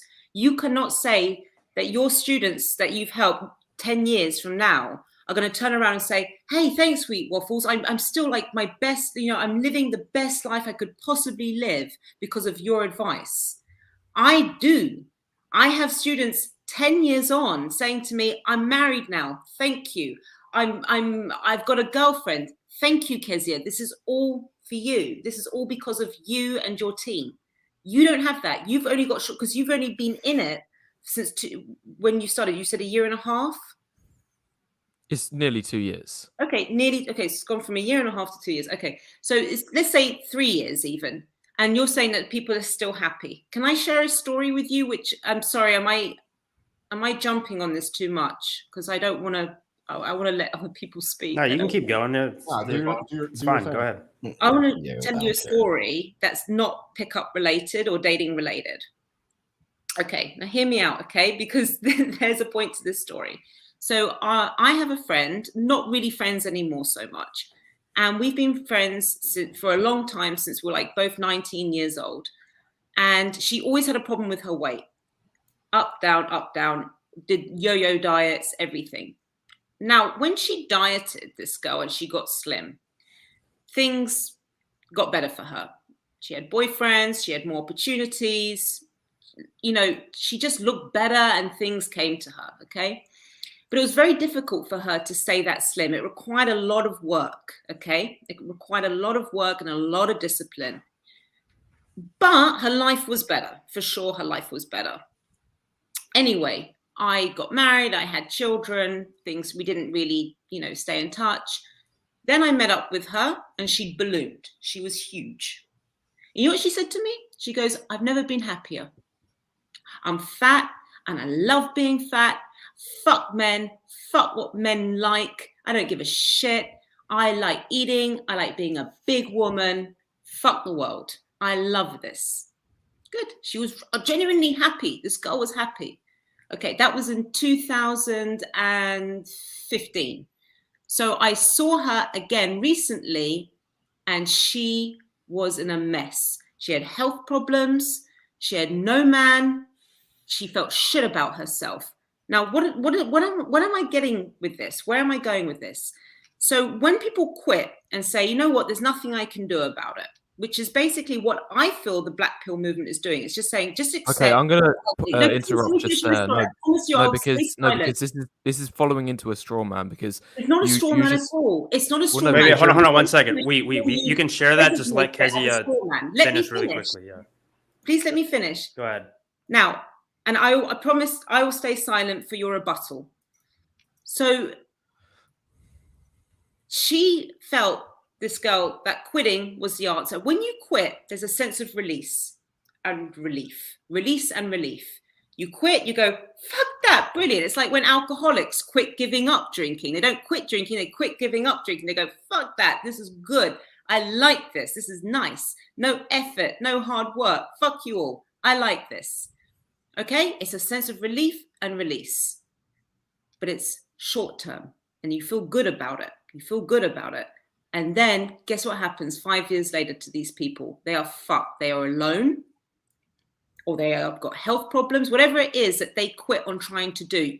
What you're doing, I feel, not you personally, and I don't know what your intent is, but I feel that you're dressing up quitting as enlightenment. But enlightenment is about taking action. Enlightenment is taking action, looking at the situation, being realistic, going, okay, I look like shit. I got dealt a bad card in the looks department. What do I need to do? How can I'm in a predicament. but I don't want that to be my future outcome. What do I need to do? What do I need to do to make sure that the outcome is different? How much work do I need to put into this? And it is hard work for guys who are not attractive physically. It is fucking hard work. You're not going to believe this, but are you finished with what you're saying? Okay, you know what? Yeah, I finished. Fine. Okay. I actually have a video on my channel, only released a few months ago. It's titled, "What Should You Do in Your Dating Life?" And it breaks down based on a guy's looks, whether he's a sub 5, normie, or Chad. And it's a whole flow chart. And it tells guys what they should do. So there's looks maxing in there. It's approaching strategies in there. It's money maxing in there. It's like, if they should. So for one of the trees, it even says if they should get surgery. At absolutely no point in that diagram, and there's about 20 boxes there, does it say you should give up forever. Yes, there's no hope, just quit dating. I also have a video, how to escape the black pill for good. 6 methods. It's a 15-minute video. That was only released in April. In fact, last week, 2 weeks ago, I have a video, should you give up dating if you're too ugly? And the answer at the end of that was, you need to be realistic, and there's always going to be some way that you can get the most out of your dating life. And for some guys, that could even be moving abroad, getting surgery, or as one of the more extreme options, getting money and using professional hired women to meet your sexual needs. At no point in my channel, there's over 20 hours of content I've uploaded in proper edited, scripted content on my channel. At no point have I ever said men should give up based on how ugly you are. That's like telling the fat woman to put on a corset and not actually lose weight. That's the same thing. Get a facelift, go to Vietnam or whatever it is. I'm looking at some of the comments going, go to Thailand. It's the same thing. Look, I still feel that what you're doing is, your idea of realistic is still giving up. That's what I feel from what you've just said. I just said that. No, okay, that might be what you feel. What I said. Why are you not teaching guys game? Teach guys how to approach women, what to say. If the girl says fuck off, what to say next to counteract that. That's what I teach my students. I sit there and say, look, the girl might say to you, fuck off, say this. And I know guys who have had girls say fuck off and they've turned it around. That's realistic. That's saying, right, let's look at the situation and let's find actual skills and methods that work. It's like playing chess. Game is a lot like playing chess. I feel that when you say, well, you can get surgery and you can go this and you can do that, it still feels like that it's giving up. That's what it sounds like. Okay. Let me summarize let me just summarize quickly. You might feel that my message is to give up. That's how you feel. But in reality, based on the evidence I provided, it is the complete opposite. As I said, I have videos. I gave 3 examples of where it says the opposite of men should give up. And I have over 20 hours, as I've already said. Why don't you teach game? I don't teach game because that's not my specialty on my channel, and I don't teach game. What are you teaching guys to do? So if guys are not good looking, I could ask you, do you have looks maxing advice on your channel? Do I have looks maxing advice? No, I don't touch looks. No, you don't. Why don't you have looks maxing guy advice? That does stuff. Yeah, that's my exact same argument. I don't teach game because it's not my specialty. You're interrupting me again. Some guys will never be good looking. You're interrupting me again. Hold on, Kezia. Let me go. Let him finish. I'm sorry, pardon me. I apologize. Yes, I don't see a single valid point in what you've said. So you asked me a question, why I don't teach game on my channel. I asked you, why you don't teach looks maxing advice? And the answer is that's because it's not either of our specialties. There's a million other channels for both of those two things out there. Mm-hmm. The specialty in my channel is mainly tailored towards diagnosing the problems in men's dating, how they can work around that. I released a video a few weeks ago about selection bias in dating, and that teaches guys about how certain dating strategies can lead them down to selecting lower quality women. An example of that is if you go to a nightclub, then there's, based on the fact that nightclubs are associated with hookup culture, alcoholism, drug use, that the women there are going to be a lot more lower quality. So my advice to guys from that, the actionable takeaway, was to use other environments such as warm approach. There's plenty of advice on my channel. I'll repeat one more time because like I don't think you're really getting it. I've never said give up dating on my channel in over 20 hours of long form edited content. Okay, so what do you teach them to do if someone is physically very unattractive? You mentioned don't go to nightclubs just now, but what else do you teach I've them? already given I've already answered that You just- question a few minutes ago as well. I said if somebody's very unattractive, then they only have a few options, 3 to be exact. Either moving abroad to a place where it's easier, such as Thailand, the Philippines, Yeah. Malaysia. The When you second say option, unattractive, sorry to interrupt. When you say unattractive, what rating would you give them with your face chart thing that you do? either a 2 or a 3. But then there's also Yeah, a discrepancy there. Sorry, but hold on, nuance hold to on. my point before interrupting. But I slept with There's a nuance 3. to my points. There's nuance to my point. That might be your opinion of a 3, but women's rating. No, believe me, he was a my 3. rating system. Okay, You're still fine. interrupting. If you did Yeah. his chart, you'd have given him a 2. Come on, Dustin, let's Alex, Kezia, you brought Dustin as let's the let him moderator. finish his point. Sorry, Yeah. pardon me. Okay, I'm not used to these debates. Apologise. Go ahead, Weed. Yeah. Okay. So, yeah, like my rating of a 3 might be different to your rating of a 3. But just to carry on with what I was saying, there's solutions to everything. Like there is not one group of guys, no matter if you're ugly, short, bald, fat, extremely attractive, tall. Every single guy has an option, and I've diagnosed that exactly in my video. What should you do in your dating life? And I want to make an important discrepancy that there's a difference between a true 3 and a 3 with potential. So if somebody's obese and they're a 3 out of 10 because of that, then I wouldn't recommend for them to go to Thailand or get surgery. The solution for them is to lose weight and hopefully reach a 4, 5, 6. I've seen some guys even reach 7 and 8 from losing weight. It really does make that much of a difference. Agree. Yeah, exactly. So, I just think that your whole idea, like, I can quote you on this. You said you feel that my channel or my message is encouraging guys to give up. But I think based on what I've said, everything I've said in the last 10 minutes proves exactly the opposite of that. So just as the bottom line, you might feel that my message is encouraging guys to give up, but as I've proved, it is the complete opposite. No, Waffles, it's not but you- feeling. It's not feeling. You've mentioned 2 things about for extremely unattractive men, and I've written them down: surgery and Thailand. There's a third loss. one, which is Weight loss. also for Go on. hiring professionals. Hiring Like you prostitutes. mean escorts? Yeah, it's just because Okay, the fine. algorithm. That's gets your upset 3 if you use certain solutions. words, Right. so- Okay. Let's break this down. So your 3 solutions for a guy who's a 3 and below, is that what you said? Yes.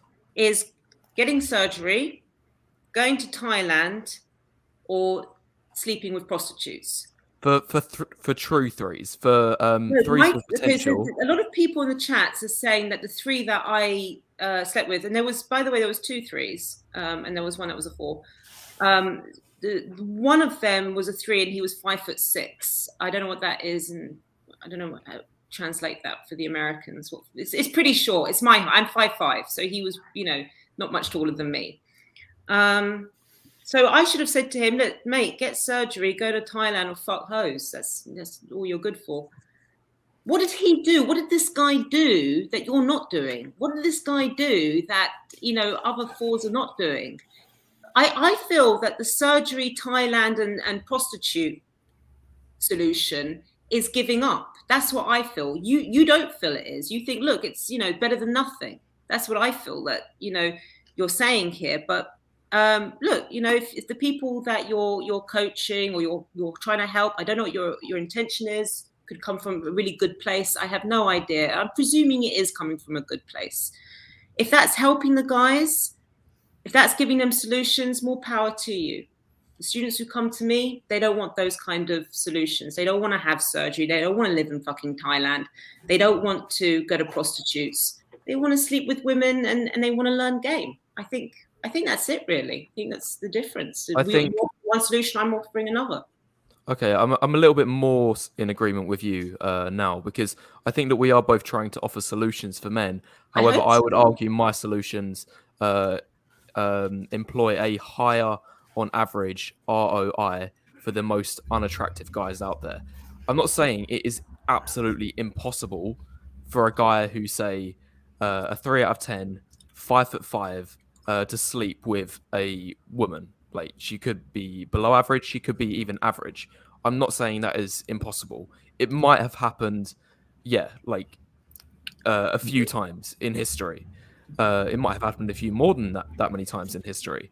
However, I believe that like the return on investment of a guy from doing the strategies that you're employing is very, very low. Like to put it more simply, a guy who's a 3 out of 10 who is 5'5", through approaching women through traditional strategies, like in bars, clubs, he might be lucky 1 in 10,000 times. And the other 9,999 times he'd get rejected.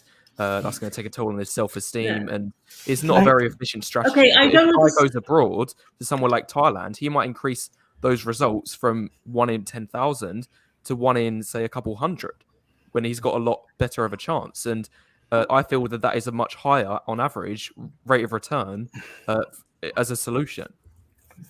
So we're sticking. We're still sticking to this guy. This guy that I'm talking about, who I said is a 3 out of 10. And a lot of people can say he's the exception, but it wasn't like just me. He got loads of women. This guy, he got a lot of women. But let's take away from that. Look at my students. Now, if you go to my website and you look at the video testimonials, there's a lot of guys there. There's one guy who's 78 years old. There's guys with disabilities. These are guys who are like, really, really, the first thing that a woman thinks of is not attraction when she sees them, and they're giving video testimonials to say about the results that they got, and they didn't have to go to Thailand or get surgery or anything like that. And I also have testimonials of guys who are like 2 years later coming back going, the results are still coming through. Now, Wheat Waffles, with all due respect, if you start collecting some video testimonials, that will help your argument a lot more. Not written testimonials, video testimonials. Jesus Christ. Right, Can I add something? Okay, video testimonials, people putting their face. I'm interested. I'm let interested to hear what TFM says. Exactly. Look at the comments. I have the proof. Oh God. Comments. All right. Comments So, all right. Oh, wow. Number one, video testimonials are a super bad idea. Don't. There's someone with no video testimonials. No. All right. But okay, let's change. If you change the context, things will become more clear. If you think of dating, approaching women, trying to chat women up, think of it like applying for a job. You're basically, she has an opening she's trying to fill. You're hoping she takes deliveries in the rear. You're trying to make something happen. So she's the employer. She's putting out her qualifications, and if you talk to people who have YouTube channels about like interview advice or how to do your resume, they admit that employers will often exaggerate what requirements there are for the job to try to filter people out. And women do the same thing. They have this huge laundry list of like, you have to meet all these requirements, but not really. If you meet the important ones, she's probably willing to renegotiate the other things. So that's basically what the dating scene is. Women have an opening. You're trying to fill that opening. It's just like looking for a job, just with more body fluids. So when you talk about game versus looks versus plastic surgery, the same thing applies to the employment market. So if you are in a situation where the job market's very tight and maybe you're underqualified, you can go and you can increase your skills. You can get a certification. You can do something that's going to require a financial investment. That's going to require a time investment. That could translate to going to the gym, losing weight, getting nice clothes, getting plastic surgery, whatever. Or maybe you move to an area that has a less tight labor market where employers are a little bit more fluid. Maybe they're willing to settle for you. Or maybe you catch an employer who's really desperate for an employee, and they'll hire you on the spot because they just need a warm body. And that could work too. So you send 1,000 resumes out, maybe you get 1% response rate. And now here's where game comes in. Maybe you're a really good interviewer. Your resume isn't too impressive, but you can really wow them in the interview process and you can land that job.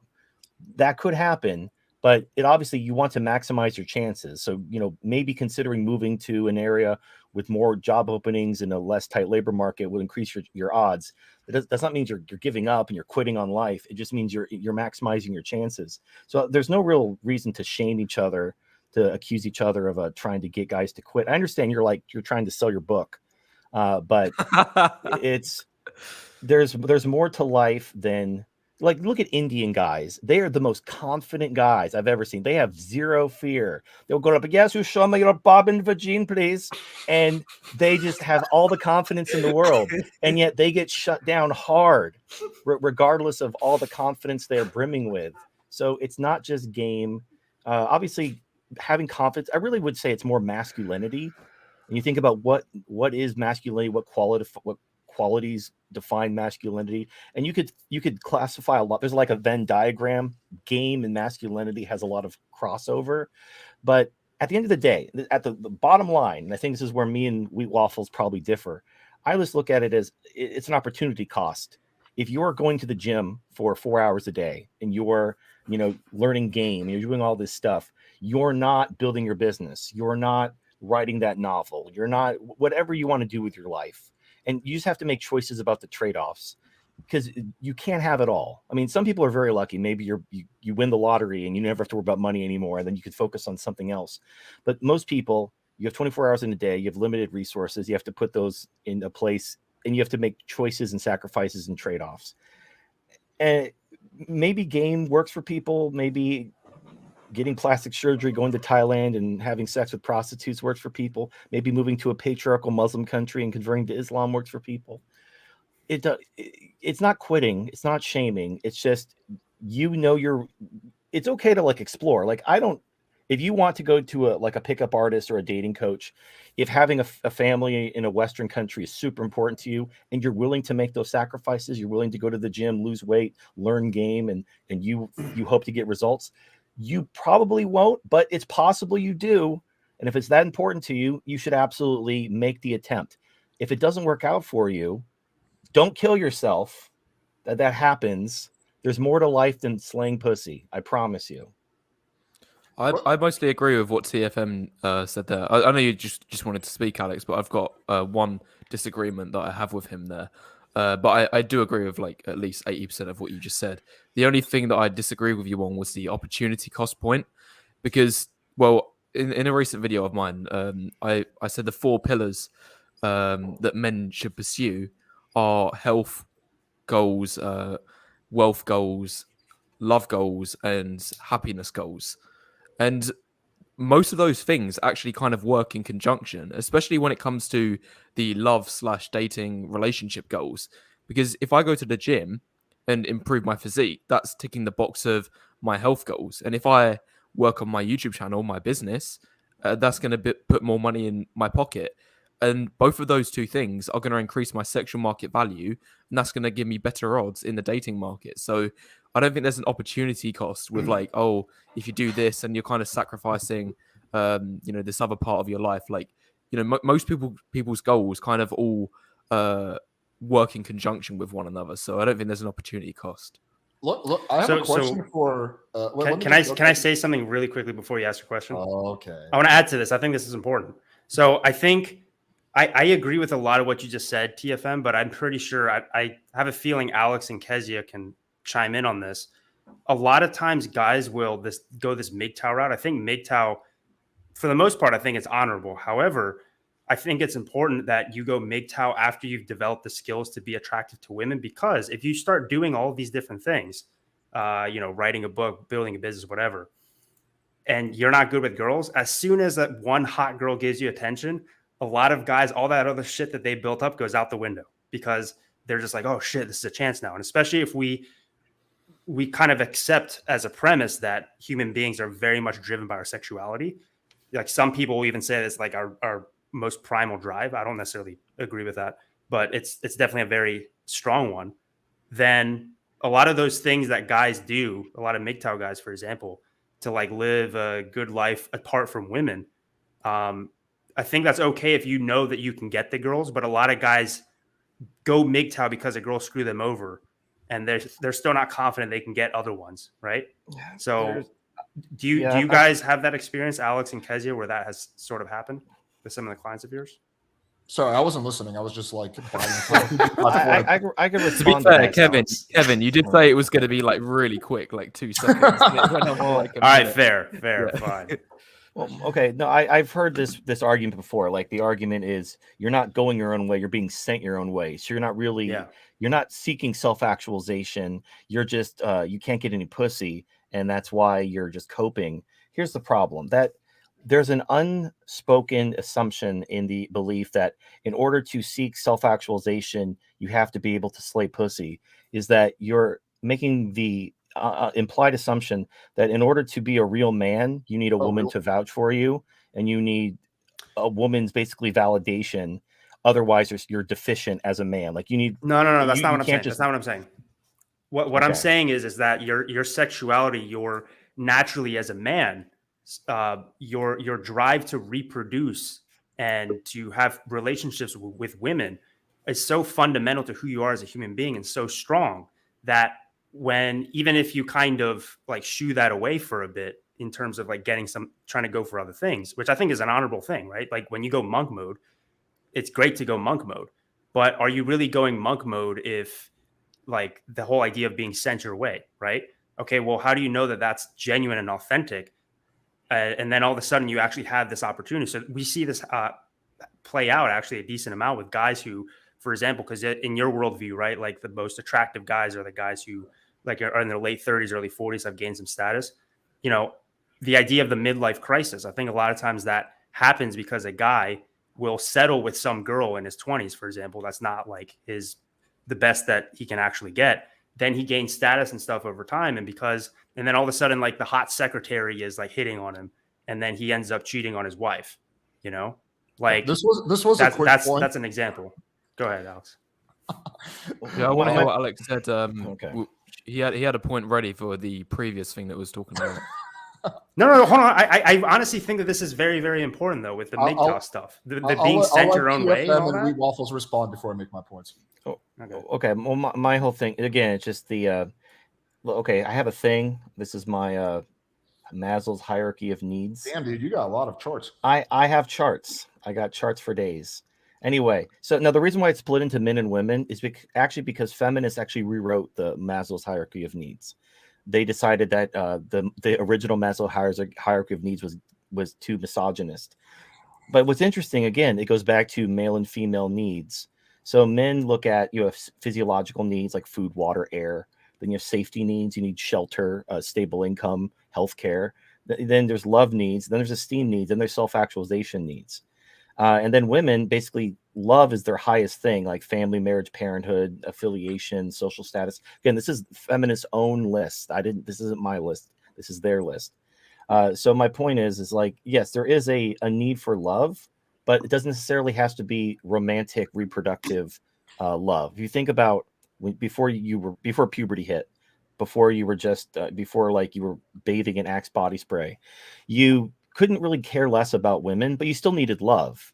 You needed love from your family. You needed love from your friends. It wasn't always about sex and romance and reproduction. That doesn't necessarily, like, obviously we have a very strong sex drive and also a biological instinct to reproduce and have families, but there's more to life than that, because there's a whole pyramid. There's a whole pyramid of stuff beyond just having a family. Now, to a woman, yeah, having a family is like the top of the pyramid, but men have this magical apex called self-actualization. Yeah, I'm sorry, I'll turn it off. The point is there's more to life. My point about the whole like sent your own way versus going your own way is I hear this a lot, and a lot of guys just say, well, you have to be able to get pussy, you have to basically learn game and do this other stuff, and then you can choose to go your own way. But if you just decide, let's say you're a virgin, or let's say you were burned a couple times by some girlfriends and you decided just to hang your hat up and go live for something else, then like, oh, well, you're not really going your way, you're being sent your own way. And the implication is you need a woman's validation in order to actually live your own life and be a man and be a success. Like if women reject you, then can you bring your chart up again? Because I think because it kind of illustrates the point that I'm making. So hold on, so that people can view this again. Because the whole idea of the hierarchy of needs is that you can't achieve self-actualization without these other things, right? So you need your physiological needs and your safety needs met before you can reach self-actualization. So for example, if you are like in if you're in a starvation situation where you literally might die of starvation, you're not going to be thinking, you're not going to be able to achieve self-actualization, because that's at the top of the hierarchy needs, right? You need those things handled. Right. So for example, there with like love, and you could even argue physiological needs with like, having sex and whatnot. If you don't have those things handled, that's kind of the argument that I'm making, is it's hard for you to focus on self-actualization if those other things aren't handled. You're right, but you're kind of missing the forest through the trees. You can have your love needs satisfied outside of a romantic relationship. You can have people that you care about and that you love each other. You can not have like a surrogate family in a way, with friends and relationships. Like there's ways for you to satisfy that love needs. Now, obviously, you can't reproduce with your friends. I mean, maybe there's some talk of like maybe using skin cells and then like to have clone test tube babies, but until we get to that level, the only way to make babies and have a family is with a man and a woman, minus some kind of surrogate situation. But you don't necessarily need a family. You don't need a sexual partner. You don't need all that stuff to actually satisfy your need for love. Humans do need love. We need to love, we need love and companionship. It doesn't necessarily mean you need to have a romantic relationship.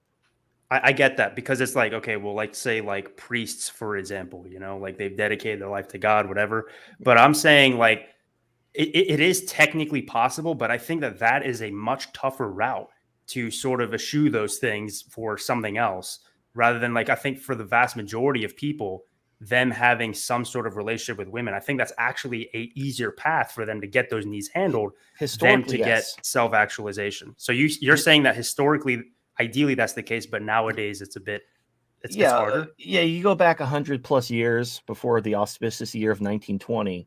Like relationships worked differently. They were a little bit more obtainable and easier to manage. The divorce rate was much, much lower. Things were handled a lot differently. In the current age, not so much. Like even if you find, like, you look at the amount of open relationships, cuckolding, that kind of stuff. Even if you are lucky enough to find a decent girl who's fertile, who's reasonably attractive, and who finds you reasonably attractive, and you settle down and have a couple kids, well, now you got to deal with the divorce rate, which starts at about 50%. And if she out earns you, which is becoming more and more common as women get promoted over men, now your divorce rate is 75%. And then you see guys, the family court is so lopsided and destructive. And so like you could feel like you made it. Like, I got my girl, I got my family, I got my kids, I've made it, I'm happy. And then it all gets pulled out from underneath you. And there's nothing you can do as a man to protect yourself from that. You could be a good communicator, a good friend. You could be all kinds of supportive and everything. And she could just take her cash and prizes and literally ruin your life. And there's nothing you can do. So it's just, the situation is very bad. The risks are extreme. And also just the quality of women it keeps getting worse and worse and worse. Like, Kezia, you're attractive. I don't even know how old you are. 42. But you're... I thought 40, no, sorry, I've forgotten my age. I'm at that point where I've forgotten my age. I'm born 1980, 42. Okay. So yeah, for a 42-year-old, you're very attractive. Thank you. But yeah, most women they're not. They're fat, they're hairy, they're entitled. It's bad. The quality of pussy's never been lower, and the price of pussy's never been higher. And so I've been priced out of the market. I'm not willing to pay that price. And it's not because I get accused of giving up. Like, oh, you're giving up. No, the thing is there's alternatives. Think of it like an employer. Again, going back to the employer analogy. If you run a business, you can hire workers, or you can turn to automation. Now, obviously, if the price of employees is low, if labor costs are low, it makes more sense to hire workers. Yeah, you got to go through some effort to screen applicants, and you have to interview them, and they could steal from you, and you might have to fire them and replace them. But you know what? That's the game, right? But at some point, when the cost of labor gets too high and the price of automation becomes cheap enough, it just makes rational sense to just go to the robots and call it a day, or to outsource to a third world country and call it a day. And you don't have to deal with this anymore. And you're not giving up. You're looking out for your interests. Let me respond. Let me jump in. So I fundamentally disagree with this idea that there's nothing you can do. You can do a prenup, right? That's a huge way of protecting your assets. No, they don't. Let me cut you off. So the problem with prenups, if you don't put a sunset clause in the prenup, the judge will throw it out. So celebrities, especially, you saw this with Chris Rock, you saw this with other celebrities, they have to put a sunset clause in their prenup. So if you stay married for like 10 or 20 years, she still gets everything. So Chris Rock's wife literally waited 20 years and a month and then divorced him and took all of his stuff. So a prenup, it'll basically, it puts a countdown timer on the wall where all she's going to do is just stare at that wall and watch that timer tick down and then take all your shit 20 years and a day later once the prenup expires. And if you don't put a sunset clause, the judge will just throw it out because they'll consider it unconscionable. Prenups are toilet paper. They used to be worth a damn, but the laws and the system are so broken that they're worthless. Okay, there's other things you can do. Prenup is definitely better than nothing. You can go with girls with low body counts. They're way less likely to divorce you. You can date religious girls. There are things you can do Okay, to significantly hang on. Let me finish. To significantly mitigate your risk. If you look at the data, hang on. I have looked at the data. You're wrong. You're misreading the data. Let me just finish. So if you go off, like, for example, the famous study from the Institute of Family Studies or whatever, a girl who's a virgin only has a 5% risk of divorcing you, right? So, like, there are things. Religious girls, the risk is like close to non-existent. So yeah, there are many things you can do to mitigate your risk. Okay, so let me explain why you're wrong. So are you familiar with the shark attack ice? Are you familiar with the shark attack ice cream correlation? No. Okay, so they found a strong correlation between ice cream sales and shark attacks. Now, it wasn't that ice cream sales caused shark attacks. It was that summer increased the amount of ice cream sales and increased people swimming, which increased shark attacks. So there was a third cause which caused the ice cream sales and the shark attacks to go up. But the ice cream sales and the shark attacks were not directly connected. So we have a situation, I agree with you, that women who are religious and women who don't have a lot of sexual partners don't get divorced. They have a low body count. However, it's not the religion and it's not the lack of sexual partners. It's patriarchy. Because those women who are religious and have a low body count come from strongly patriarchal religious communities. Because when you isolate the variables, and I did a video years ago, back when I was still on YouTube, I think, called The Amish Question, where I compared Pennsylvania to Israel. And secular Americans in Pennsylvania, they had a birth rate of 1.8 kids, and religious Christians in Pennsylvania had 2.2 kids, but the Amish had 7 kids. And then in Israel, secular Jews had a birth rate of 1.8, religious Jews had 2.2, but the Orthodox Jews had 7 kids. So you see 2 countries on the opposite sides of the world having the same phenomenon. So when you look at secular versus religious, statistically, if you round to the nearest whole child, it's not relevant. You have 1.8 versus 2.2. That's basically 2 children if you round to the nearest whole child. Whereas when you have patriarchal religions like Orthodox Judaism or the Amish, you have 7 kids per couple. And the divorce rate among the Amish and the Orthodox Jews is almost 0. Whereas the divorce rate among religious people is statistically insignificant from the general population. So it's not religion, it's not low body count, it's patriarchy. And the only way to have patriarchy is you got to say the gamer words. And I'm not going to say the gamer words, but there's a thing you do. It's like, you know how we empowered women? You got to do that, but opposite. And that's how you fix all the problems. But we can't do that. So I'm just biding my time. Couldn't you just state those girls then? So if there's like this third variable that you're saying, you know, like these Orthodox Jews or whatever are like skewing the numbers, can't you just date those and just convert? Oh yeah, religion? Absolutely. No, that's the thing. Like, you know how you have your, get plastic surgery, go to Thailand, or have sex with prostitutes. What I would tell people is if you want to have that traditional family, and that's really important to you in your self-actualization, you don't want to go write books and climb mountains. You want to go, raising a family is what you want to do with your life. Then what you should do is you should move to a culture, move to a community, and you don't have to leave the country. I mean, the Amish are Americans. So, but, join the Mennonites, join a community that has strong patriarchal values, assimilate into that culture, and then have your family there.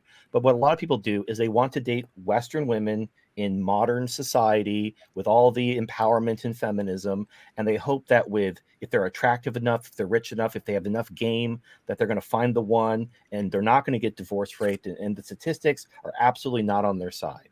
I think an easier solution is you can just avoid getting a legal marriage and not get married, or do a private marriage where the state doesn't come in. But that seems to me like the easiest that's impossible. No, you're deluding yourself. So if you have a meretricious relationship, the state has jurisdiction. So it doesn't matter. Like, let's say you live together and you pinky swore, but you live as married, but you never had a ceremony. You have no paperwork. She can divorce you, and she can take your stuff exactly as the same as if you got a legal marriage. It doesn't matter.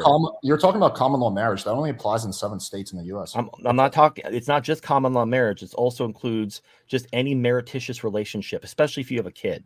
Which, if you're not going to reproduce with a woman, what are you doing? Like, the only reason to have a long-term relationship is because you want to be a family. So once you have a kid, you're basically, it's as if you were married, especially if you're living together, especially if you're living as married, whether or not you have paperwork or not, it doesn't matter. In fact, in some countries like Australia, just having a live-in girlfriend for a certain number of months, you become married as far as the state is concerned. So I agree. Maybe, like, I don't even know how many decades it was. There was a time where you could avoid marriage and just like have a live-in girlfriend or whatever. There's ways to manage this. All those laws are gone. All those loopholes have been cinched up. There's no way for you to engage with a woman in a Western country that isn't putting you on the hook for alimony and child support and all the bullshit associated with marriage. You don't have a choice. They've made it to where if you want your heterosexual sexual needs met, you have to basically put your dick on that hot stove and hope for the best. That's so not true, dude. You can just, let's just assume what you're saying is true. You can just avoid getting married and avoid having kids. Like, if you just have a girlfriend that you're fucking, that's a very easy way to get your sexual needs met without putting yourself in any risk. Yeah, as long as you don't move into together. If you're living together, though. Yeah, you can't live together. Alex, are you living with your girlfriend right now? No. Right. So you're okay, but you're let's fine just as say long if he was, then would that put him at risk of the things you're saying? It could. Now the term varies. Like, sometimes it's a year, sometimes it's more, sometimes it's less. Sometimes it's living as married. Like, Ron White, he was one of the Blue Collar Comedy Tour comics with Jeff Foxworthy and Larry the Cable Guy. This happened to him. He had a girlfriend. They weren't married. They had no paperwork. But she still went after him for alimony after the breakup. So they won't tell you this while you're dating them, but after the breakup, they're going to find a lawyer and they're going to, use the laws. They're going to come after you. It's just the way it is.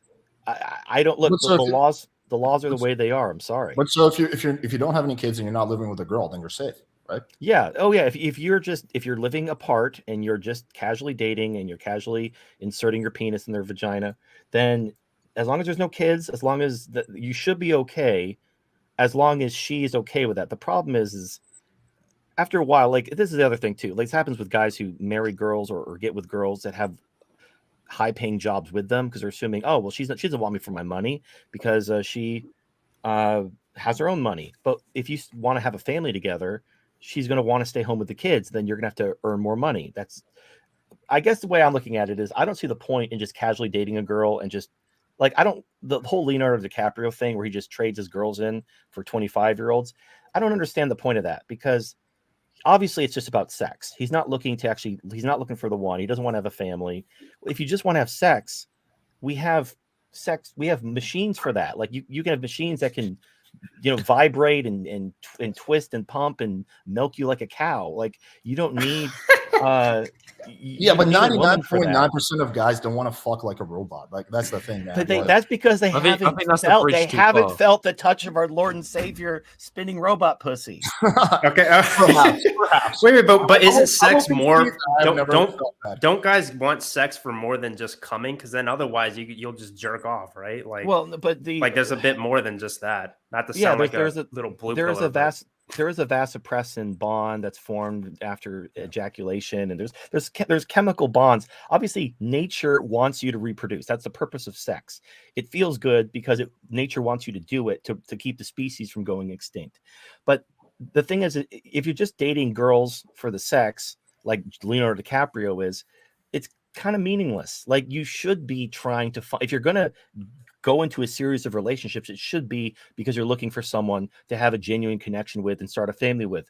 That's the kind of the end goal of a sexual relationship, is to start having kids and build a life together. And the thing is that's what's broken.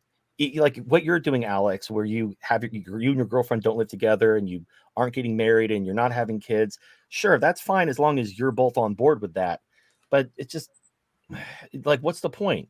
Like, I know it sounds weird, me, the sex doll having sex with, and the sex toy reviewer talking about like the purpose of sex being about reproduction and family, but that's ultimately what it's for.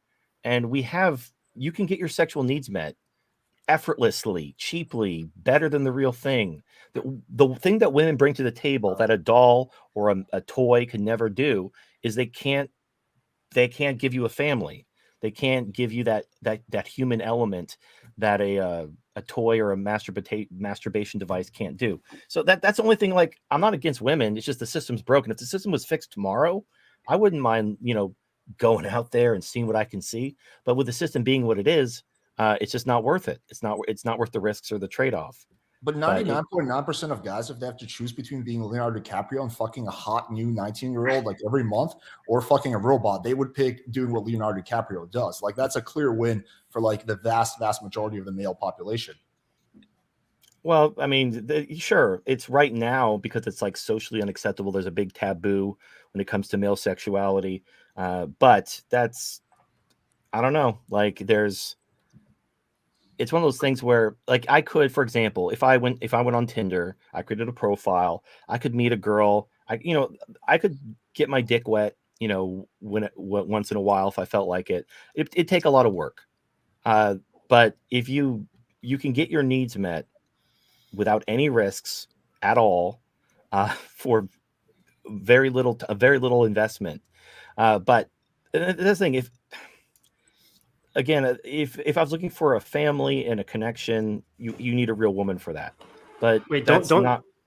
But you can have a connection. Don't you think you're projecting your values a little bit? Because look, I get it. Maybe for some people like yourself, like sex is literally just you coming and that's it. And for you, it's not worth getting married or having or being in a relationship unless you have kids. I get that. But for a lot of guys, when they're in relationships with women, regardless of whether they want kids or not, it's more than just them coming, right?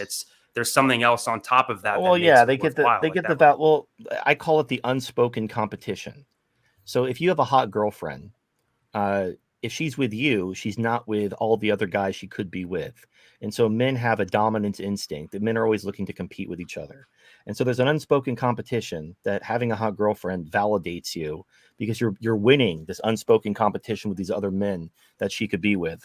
So yeah, a real woman having a girlfriend validates you in this unspoken competition, whereas having a robot or something doesn't, because anyone can buy. It's like in Blade Runner 2049, where you got the Joy hologram, but like they're mass produced. Anyone can get one. So having your little Joy hologram girlfriend, it doesn't mean you're winning any kind of competition because anyone can buy one for themselves. So you don't get that validation. And for a lot of guys, they want that validation. They want to feel like validated as a man because they have an attractive woman choosing them. It's not really about the sex and the orgasms. It's about the validation. And I am projecting because I just simply don't care about validation. I don't give a shit about what people think or any. Now that's me. Obviously, there's a lot of people who care very deeply about what other people think of them, and they crave that validation and that acceptance. And I don't know what to say to that other than I'm not built that way. I think you're in that statement. You're still presupposing again. One more thing, real quick. Sorry, Alex. This is important. You're presupposing that women can't give you any value other than sex. There, I hate to sound like a fucking simp right now, but like I can't help but think that because you're just women, oh well, you'll have a girlfriend because it'll like raise your status. It'll make you feel good. I mean, like I think a lot of guys they get into relationships, for example, like I talked about before, that guys put women into a wifey type or a hoe type. The ones that they put into a wifey type, it's not just for the sake of having kids, because there's a lot of people that, they're in a relationship more than just that. I'm just confused on this. No, so you can get obviously a woman, especially a feminine woman, the wifey type, as you say. They can offer affection, companionship. Again, just it's like a pet. That's fine if you're into that. Like again, there's ways to get that satisfied too. You can have friends. You can get a dog. This is why women collect cats. Some women, like single moms especially, one of the reasons why they allow their adult sons to stay home well into adulthood is because they want someone to come home to. They basically turn their adult sons into a pet so they can come home to them and they don't have to come home to an empty house because they're alone. And it's kind of sad.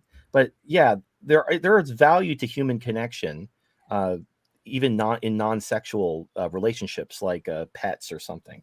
Can I ask a question? Wait, Sorry, let can me I ask a wait, question Kezia, to TFM? let me just go real quick because I've been Okay, saving this hold one for a while, and then it's all All you. right. I think you're making a straw man argument when you're saying it's like mainly about validation. I think there's so much more to be having a girlfriend than just validation. There's the companionship, there's the intimacy, there's all the shared experiences you're going to have when you go on a trip together and do all the fun shit that you're not going to have nearly as much fun doing solo. Now, I think I'm a pretty good example of this because I have a dog and I have a girlfriend, right? They're not the same thing, dude. I love my dog. He's great. He's the best dog ever, but he doesn't like, I can't fucking have a deep conversation with my dog. I can't go on like a trip with him and like fucking like share memories and shit. It's not even close to the same thing. Right, but absent the sexual, take the sexual aspect of it. Let's say you got your penis bit off by a crocodile, and you were never having sex again. You could do those things. You can have a roommate or a male friend, and you could go on trips and have adventures with, like, Frodo and Sam. You don't necessarily have to have a woman for that. What women bring to the table is their wombs, their vaginas, and the validation of satisfying that dominance instinct in men, that you have a woman choosing you and not being with someone else. The other things you're talking about, companionship, having conversations, building memories, you can do that with literally any human being. You do that with relatives, friends, roommates, anyone you can find. Now, obviously, traditionally, because I think that's part of a Western culture thing. Like in the East, people live with their extended families, and it's easier for people to have memories with family members and have communities. In the West, we're very isolated. So basically, you have your family. And if you don't have a family, you feel very alone because you don't have that larger social structure. There's no community, there's no extended family for you to kind of build anything with. But if you just think about, like, we're talking about romantic relationships. That's what it's about. That's what women bring to the table that no, you can't get satisfied anywhere, unless you're gay, obviously. Then you got the world is your oyster. But if you're heterosexual, that's what women bring to the table. If you want to, you're not going to get Please ask a intimacy with question your to TFM. Please Well, let me ask just make a this question. one last point, and then it's all you. okay. You can't get intimacy with your male friend. I have a lot of male friends. I'm not going to be like fucking intimate with them. Like, right? That's something only you're going to get with a girl that you have a romantic relationship with.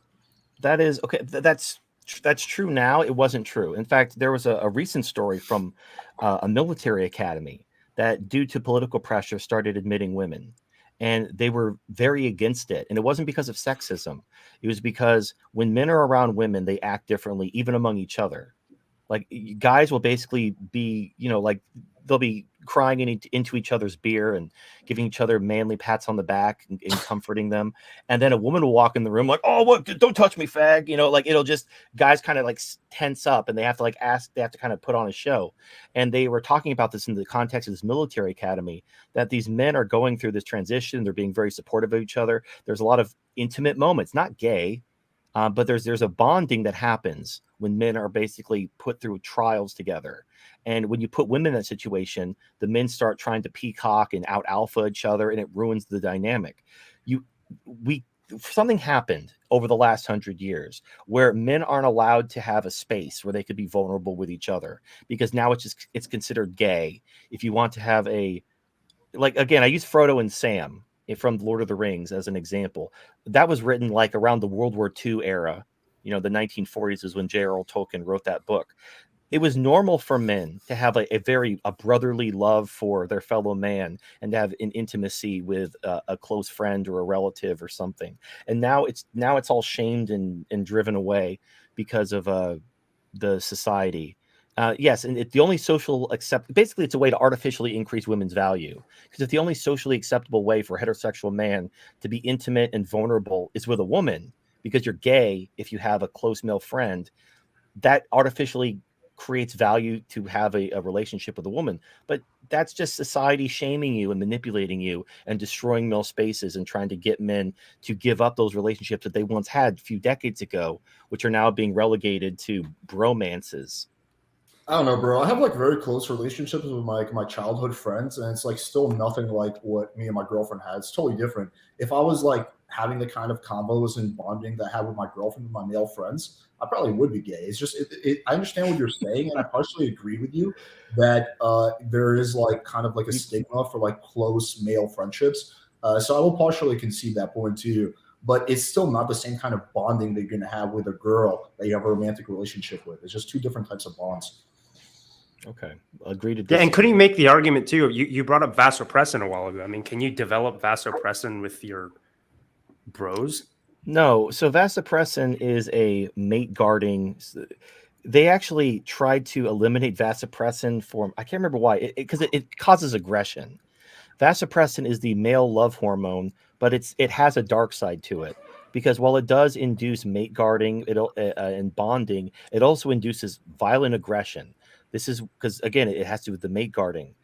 So they did an experiment where they tried to eliminate vasopressin, and I can't remember what animal they were working with. I think it was mice, and the mice started killing each other because they got violently, like, just hostile, and they thought it would have the opposite effect. They thought it would make them more calm and peaceful. So male love is a double-edged sword. It causes mate guarding and bonding, but it also makes you very hostile to what you perceive to be threats, which tend to be other men. Yeah, but look, that doesn't answer the fact that is a very big drive that men have to bond, where otherwise they cannot have that. Put the negative effects of it aside, the positive effects, you cannot get that through just being with your friends and your bros. And the study was on voles, by the way. So Robert Sapolsky talks about it in his lecture. No, I know. Well, the vole study about vasopressin is different than the one I'm thinking of. There were multiple studies. Oh, okay. No, but okay. Here's the thing: the vasopressin bond is to facilitate the male effectively fulfilling his role as protector and provider of his family. That's the role of that bond. It's so you see this woman, because we all kind of understand our families as our families. We want to protect our families because they look like us. Obviously, when you have a woman who isn't related to you, unless it's incest, she doesn't look like you. So vasopressin is a way for you to kind of incorporate her into what you consider your family and build that family bond with her. It's an evolutionary thing. It's not required. Like oxytocin is like the cuddle hormone. It's the general love hormone. You can have that without the vasopressin. The vasopressin is to basically build more of a family bond with a woman over time through basically orgasms. That's when men release vasopressin. But if you don't orgasm, you're not missing out on anything. You're not going to have that family. But you see this like with monks and people who have religious vows of celibacy. They can still see their brothers in the temple or whatever, the monastery. They can see them as their family through religious orders and whatnot. They don't necessarily need a vasopressin bond. That's basically just an evolutionary shortcut for men to incorporate the female into their family for the purposes of mate guarding and protection and provision.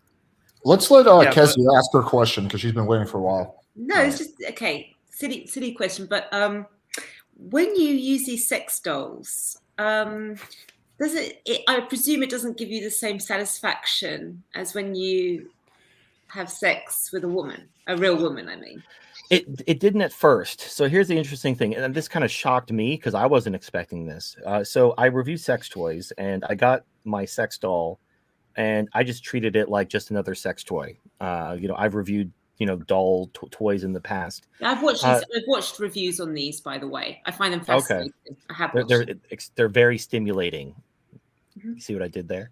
Anyway, so the thing is after about 2 weeks, I figured there was something about this that like having like a torso doll, like an armless, legless, headless torso, that just feels like a sex toy. But when you have a full doll that has a face and hair and hands, and you can actually like give it hugs and kisses and feel it, just something, there's a connection there.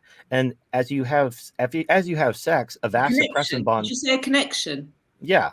Look, because love is not like the force from Star Wars. It's some kind of magical force that exists in the universe. No, I'm not talking about love. No, I'm talking about. Okay, so can I just tell you from where I'm coming from? This is quite interesting. I don't masturbate. I really don't. And people don't believe me, but I really don't masturbate because I need a man to satisfy me in not just like physically. It's more like I need that male desire. That's what gets me off. It's like I know that when I'm sleeping with that man, that he just at that moment really completely desires me. And that's what gets me off. Do you not have that same thing where when a woman's looking at you going, oh my God, make me come, you know, like I want you right now. Like I'm going to have a climax because you're giving this to me. Do you not feel that that is something which is, you cannot compare to something which is just laying there, you know, and so you just literally gave half the chat voters. I could sit on a dildo tomorrow. I could sit on a dildo and I would not come. I would not come sitting on a dildo. I need a man to grab me, to squeeze me, to say, you know, God, I want you so much right now. I need that to get me off. I'm just curious, like you don't have the same. Right. So that number has gone to 90%. All right. Type 1 in the chat if you have a raging hard on right now. Yeah. Like, can we get some blush? Can we get some blushing you know what I emojis mean, in the though? chat? You know what I mean, right? TFM. You know what I mean, right? I know what you mean, but you have to understand. Again, this has to do with the difference between men and women. So, men are the thrusters and women are the thrustees. And so, you know, like the feminist argument, men are the actors and women are the object being acted upon. This is why, so women have sex robots. They've had sex robots for decades. They're called sex machines. So if you're familiar with the Sibian, which is like a vibrating dildo on a saddle. And then there's a thing called Fuckzilla, which is like Johnny Five from Short Circuit with like a chainsaw of tongues and like a thrusting dick on a piston. So women have these robots and they don't look anything like a real man. They're literally just made for function. They do things like the Sibian is a saddle that has a dildo on it and the woman mounts it and it vibrates and makes her, you know, take off like a rocket. The point is women need a machine to act upon them because that's just the role of the sexual act from the woman's perspective. She's the hole being thrust into as opposed to the person doing the work. That's why most of the time. Now, some girls love to do the work. They like to do the cowgirl and they like to hang from the chandelier. But most women just lay there like a beach whale and let you pleasure them. Like, I present you my vagina, you may partake. It's like, you know, like that's your gift, and you have to do all the work, and you're doing all the thrusting and spanking and hair pulling, and she's just along for the ride. So I understand why, from a woman's perspective, they need basically that man to act upon them because that's what women are. They're objects. They're holes to be filled. Now, this is also why, when it comes to sex dolls, male sex dolls are very, very unpopular, except for gay men. Like, women don't buy sex dolls. Because if a woman buys, it doesn't matter how attractive it is. It could look very lifelike. The woman has to do all the work. She has to basically mount him and jump up and down. No, it's not. Listen, it's not about the work. It's not okay. No, it's not about the work. It's the fact that this is where it goes back to game. Is that I like a man when I'm in bed, you know, to like really adore me and to to give me that validation, for sure, to give me that validation, which is precisely why I teach my students how to give positive, negative validation. To positive validations, by the way, more powerful. I teach guys how to do that because women they crave that. They really do crave that. They love to like be fucked by a guy and he's sitting there going like, you know, like, yeah, you're beautiful and you made it. You tick the box. You've reached that point where I'm attracted to you. So the fact is, it's not about the work. It's not about me having to sit on straddle a dildo or straddle a sex doll. That's not it. It's the fact that I need to have that validation when I'm sleeping with a guy. I need to know that he desires me and that he's getting aroused and he's touching me in the right places and things like that. I do see what you're saying, but I think that a lot of men out there also do like that woman sitting there, you know, on top of him or whatever. Right. And she's like, I desire you. I want this. That's the validation. Special. No, right. Look, validation feels good. Don't get me wrong. I'm just saying that it's not like you can let that go and you can get your needs met. It takes a little bit of a mental paradigm shift. For example, like a doll can't validate you. That's the one thing a doll or a robot. It doesn't matter. You can have spinning pussy, or an huge escort, soft or an titties, escort. Like loads or of the yeah, students or who come to me, they've been to escorts before. They're not getting satisfied anymore. and well, the same thing with if the girlfriend experience where an escort will go on a date with It doesn't you matter. and It kind doesn't of satify them anymore. right because they know it's fake. Same thing Yeah, with exactly. these parasocial relationships where these guys have these But I'm asking OnlyFans you, no, but girls. I'm asking you, what's Uh-huh. better, having sex with a doll, or having sex with a woman who's like, oh gosh, you know, I don't know what your real name is. I'm going to say TFM. Oh God, TFM, you're really making me come now. You know, what is like, which one do you prefer?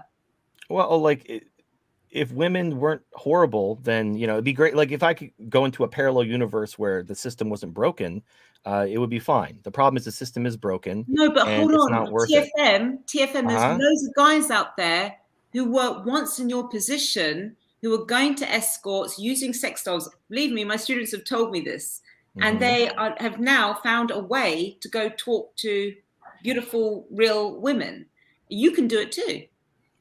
I have done it. That's not the point. It's You just don't not like it as much. It's not as satisfying when you're having well. sex with a real So woman. Or all right. Well, okay. Story time. This is personal. This is personal. I recognize that I'm not normal. So I was abandoned by my mother when I was 13, and it gives me abandonment issues.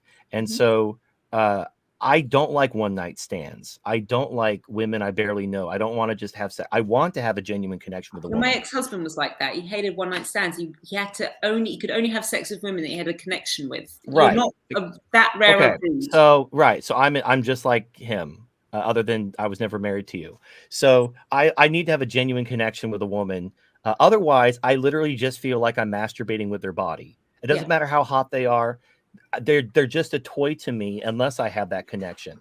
The problem is I've looked for the good girls. I dated religious girls. I look for younger girls with low body counts. I did all this shit. I've been there, done that, got the t-shirt, and I'm just over it. Now I have a sex doll waifu. I also have an AI. Like I can get my needs met. I'm very happy. I'm living my best life. I also recognize that not everybody's willing to follow me on this path, and I'm not telling them they have to. I'm just my job is I'm just availing you of the risks, and I'm letting you know about the alternatives, and that's all. But do you think that you needed to improve your game a little bit, or like I understand you said you went to religion? Sorry, may I ask what religion you are? I'm right now I'm into Zen Buddhism. I don't know. I don't go to any Zen centers because they're full of communists. But right, I do my own thing. Okay, but you said you went to religious women. I used to be Christian. Back in ye olden times.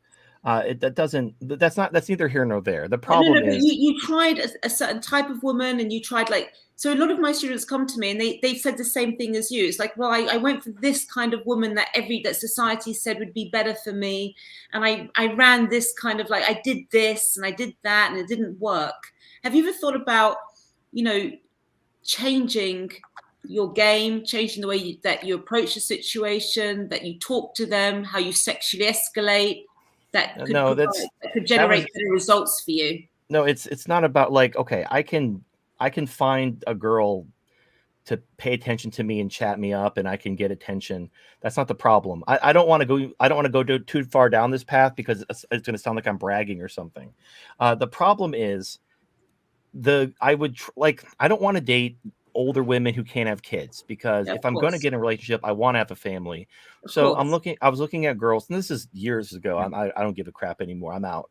But back in the olden times, I was looking for girls in their 20s, young, fertile, in their high fertility window, looking to settle down and have a family. And I kept getting cheated on. And it got old. It got old after a while. And my final straw was I tried to find a girl who was fat and who had basically I got a fixer upper, I got my dream house, but she was a little bit of a fixer upper. And so, it was great for the first 4 months because she was so excited that someone like me would even give her a second look. But I helped her with her self-esteem issues. I helped her get, control of her, her emotional problems that were causing her to overweight. Well, yeah. So, and then she lost weight. Night move. It's always bad. Well, So I helped her lose weight, and then once she started getting male attention after the weight loss started coming in, she cheated on me too. And then I'm like, and that's it. No, And because listen, because oh God, I'm going into no, I don't want to do this Mhm. now. This is what I do with my students, which a lot of students come to me and they say the same thing, which is I went at this girl and she cheated on me. I was white knight with her. Women will take full advantage of your niceness. They will take full advantage of your kindness. That's what they will do, women. Yeah. Well, They will. I'm not. My But point if is there's a there's way okay. that you can play it out where they don't ever take advantage of your kindness. They don't mistake your kindness as weakness. There's a way of doing it. I don't know what exactly you did. I can't see exactly how the relationship unfolded with these women that you were with, but I'm willing to wager that you at some point, and I mean this in all respect, I've done this before, I've made the mistake, you suddenly became needy. Suddenly that this woman was like, okay, this is my solution. I've got to put all my eggs in this basket, essentially. And women pick up on that. Women really pick up on that. And as soon as a man shows any hint of neediness, she will take full advantage of that. And she will not appreciate him. Look, this is from my experience with my students, from what they usually tell me, is from what you're telling me. But obviously I'm not there, and it's probably very nuanced. But there's lots of reasons for why a woman will leave a man, even though he's ticked all the boxes. He's helped her. He's been that white knight. He's championed her. All this stuff that society says you should be for women. Women will still take advantage of that. There's certain things you can do, though, to mitigate that. Well, I'm doing those things. What are you doing to mitigate it? Did you? Yeah, did you I'm not dating women anymore. Second guessing, for instance. No, I'm just. The thing is what women have to offer, I don't value enough to play the game anymore. You've given up. Yeah, you could. Oh, you're coping. You're giving up. Like, okay. No, but you have. Essentially, you've given up. I've moved on. I've moved on. There's more to life, and I'm happy. I'm living my best life.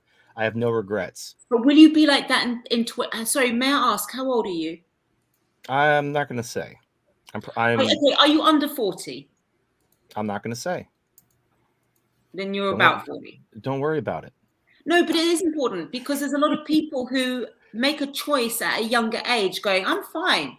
It's like women who say, I don't want kids. I'm 32. I don't want fucking kids. I'll wait. And then they get to 40 and they go, shit, that was a bad decision. I got lucky. I had kids. I got lucky. But if I had been in my situation now without children, I would be fucking depressed. I'm telling you now. I would really regretted that decision. And I think excuse me, please. I understand that women have a time limit on how long they can have children, and it's not the same for men. But there's a lot of men out there who, for instance, with my students, they've delayed, saying, no, I'm happy doing this. I'm happy jerking off to you porn. I'm happy to not have to, try harder with women. It's fine. And they get to a certain point, which is why I was asking your age, a certain age point where they say, this is shit. All my friends are married now. They're living, they've got children, and I'm on my own, and I'm still masturbating to you porn. That's what that's why I was asking your age. Yeah, well, I have friends who they got married. I'm now at the age where my friends are now getting divorced. I have one friend. I thought they had a really good marriage. They had like 3 or 4 kids together, and he's in prison right now because when she dropped papers on him, he got a little handsy, and now he's in prison for domestic violence. And I've just seen lives destroyed. I've had friends commit suicide, and I'm just done. They're like, I went out there. I look for the good ones. I'm just done. You'd be like, oh, you're giving up. Like, yeah, women are horrible. Now I agree with wheat waffles. I could go to, Southeast Asia. I could go to I can convert to Islam. I could become a Mennonite. There's things I can do. I just don't care. I have other things I'd like to do with my life. I don't want to give all that up to go become a Mennonite or become a Muslim or move to Southeast Asia. I don't care. And you're like, oh, you're giving up. Sure. Well, I just giving up. fundamentally disagree with that statement that women are horrible. There are some horrible women, but there's also some great women. There's some horrible men, and there's great men. I think it's such a crazy statement to just characterize all women as horrible. Like, women are generally it's like a male horrible. version of the cat lady. Have you ever met a cat lady? Yes, it is the male version of the cat You don't lady. be the male version of the cat lady. Surely. I don't care. Well, that's what they say. The cat lady. I don't care. I hate men, and they're sitting there. I don't hate women. You don't want to be. I'm not, and No, I'm doing very well for myself, and I'm not. That's what they think. The cat ladies, they love it. I've got my cat. I'm happy. I don't need to have sex and orgasms. I've got my cat. I have all the orgasms I can handle.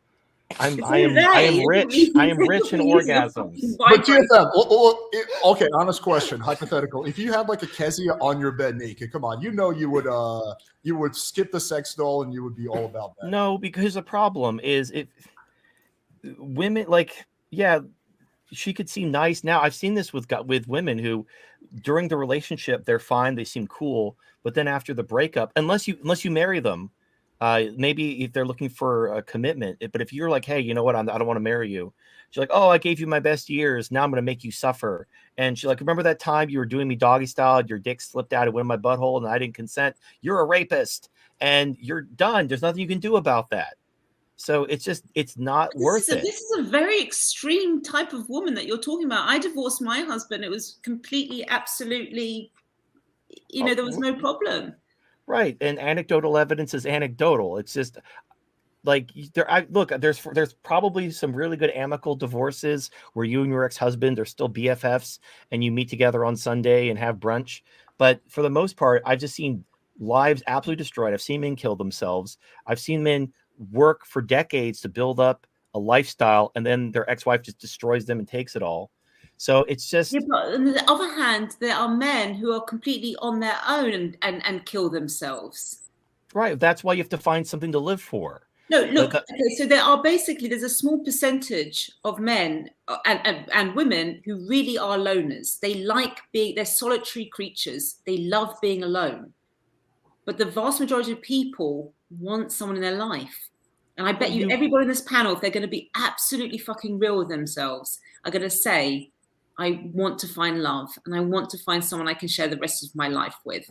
You've got a very, very small percentage of society that are genuinely solitary creatures, as I call them, who love being alone. From what you're saying, I don't think you're one of them. You know why? Because you tried.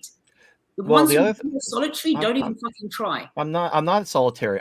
First of all, I basically want to help people. That's what I've committed to. Because so I do care. I do want love. I want to help people. I want connections with people. And I do that outside of wanting a woman. I can have connections with people. I can make a meaningful difference in people's lives. I can feel loved and appreciated without getting married, without having a woman, without having a girlfriend, without dedicating my life to trying to find some woman. You shouldn't dedicate your life. You shouldn't dedicate your life to it. I don't agree with that. I say to my students, don't dedicate your life to this, but just know what to say and do when the moment happens. Right. When the moment happens, when the welfare state and the family court and all this bullshit goes away and patriarchy is restored by necessity, I'll be like, all right, looks like meat's back on the menu, boys. Mm-hmm. And then I will canvass the wasteland and I'll say, where my bitches at? But until that day, I'm going to bide my time, build my nest egg. And I'm just going to wait until all this crap, what's happening, this equality, gender, it's completely unsustainable. Oh, good luck waiting for that change. Good luck, mate. You're not that change is not coming anytime soon. Trust me, not in your lifetime. All right. Well, if it doesn't, it doesn't. It's not. It's like me. It's like me. I'm sitting here. I'm 42 years old. I can sit there and go, well, you know what? Men don't like 42-year-old women, so I might as well give up and I get myself a dildo. And I don't do that. It's like I'm doing very well. Thank you very much. Yeah, that's fine. No, but do you see what I mean? I could blame and say, look at this shit situation that, men prefer younger women and the media. It's not about women prefer age. I could do all that. I could blame society. So I can't control it. You can't control. We cannot control it. It's not about women. It's like there's nothing women can do. Like I could meet a great woman who appreciates me for who I am and swears she's not a gold digger and isn't, you know, maybe she's super conservative and doesn't believe in divorce under any circumstances. It doesn't matter, because I've met people in that exact scenario who found what they consider to be their unicorn, and then a couple kids come, then some drama happens, and they get divorced. And there's nothing they can do. There's nothing they can do. You can't get like divorce insurance. You can't. There's no test you can give to see if this is going to last. Are you talking about like the yeah, men? for men. Yeah, it's terrible. But that's men. But men become absolutely fucking pathetic when they get married. How many times have you heard a man when he said, "Oh, I've got to ask the wife what she thinks of this"? It's terrible. Men should not be doing this. Men are the ones who are bringing in the wage. Men are the ones. If it wasn't for the man, the woman wouldn't be living in that big house. But you can't. You are not. Step up. Men need to step up and say to the woman, "No, you want to leave? Fuck you. There's the door. Let's see how you can pay the rent for this." And absolutely 100%, I agree with you on that. Okay, and I've been that way. I have told women, "You don't like it, you know where the door is." Here's the problem. If you as a man want to maintain authority in your relationship, you are committing domestic violence.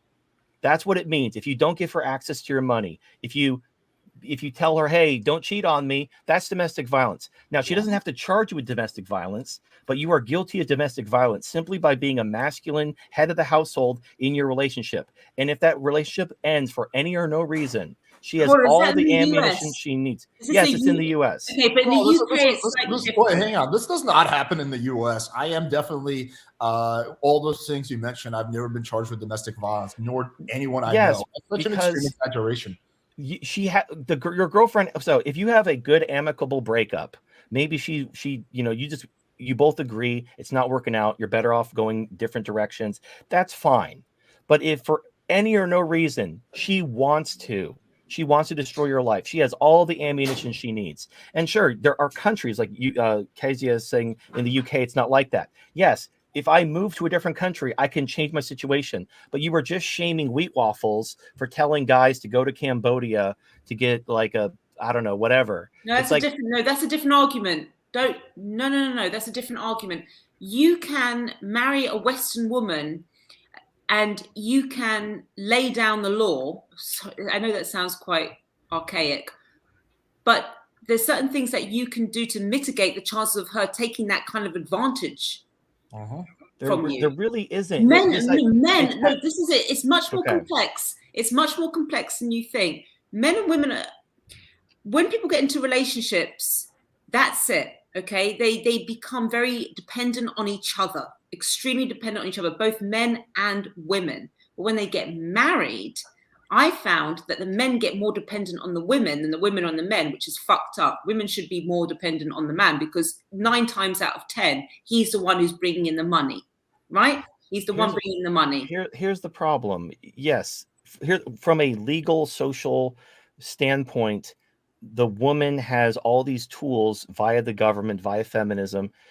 Now, I know, like you teach game, and there's this whole school of game called marriage game, where you basically use game on your wife or girlfriend, and you basically can maintain frame and use your alpha cock energy to make sure that she would never. It doesn't work. It does work. I have coaches in prison. I've helped married men. Right. That's it. So there like you have your video testimonials. How many, like you probably had thousands of people buy your book. You said you're a best-selling author. So of course you're going to have a percentage of people when you sell that many books and you're that successful who are going to champion how successful your course is. What you're going to say is that it doesn't work for some people. Absolutely, because a lot of my students do not go through with the advice. They give up. The woman turns around at some point and says, "I'm going to leave you." And guess what happens? World shattered. That's it. Their reality is shattered. Oh my God, please don't leave me. What can we do about this? They go into panic mode. But the ones who have followed my advice to the T, they've said to me that the woman turned around and said, "Oh, we need to relook at this. We need to," they're not so quick to leave the door, essentially. All right. So you're saying that if men learn game, they can completely. They're not going to get divorced. They're No, I think completely she's immune saying to you can divorce. significantly Yes, I reduce say the that, risk. yes. That's what she says. Okay, there you go. There you go, Alex. You're trying to, come to her defense. No, she's No, literally I'm not. saying I say that that. game I say will make this. you As long as divorce proof. Hey guys, just quickly. I've got to go soon. It's close to midnight. Yeah, I've really enjoyed listening to you guys chat. Yeah, we're gonna wrap up. Yeah, let's get into, because I do want to keep it under 3 hours. So let's just get into like closing thoughts or whatever, and just go in like order. I guess like the one point I was just gonna quickly make on this, I think it comes down to risk tolerance. I think there's a much higher risk when it comes to your like well-being driving a car at night. I think the vast majority of people still will drive their car at night. But if you want to like avoid all risk, then sure, like don't drive a car, stay inside your apartment. But the problem is that you're going to die one day, so you might as well live life. So it just comes down to like I think your ability, like your whatever, the amount of risk tolerance you can handle. So I guess if you want to be super duper cautious, then yeah, don't date girls. But for me, I would definitely rather take a small risk when it comes to dating and enjoy all the benefits of fucking a girl and dating a girl and experiencing a girl. But yeah, let's go into closing thoughts. We'll just go in like chronological order. Kevin. Yeah. So when it comes to the black pill, whether it's fair or unfair, colloquially, it's sort of been recognized, kind of conflated with inceldom and negativity.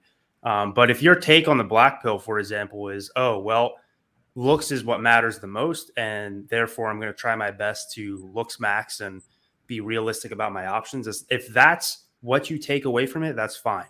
It just becomes very tricky, and you have to be very careful with, because naturally there's going to be a lot of negativity involved with sort of an ideology or a way of thinking that says that like looks is by far the most important.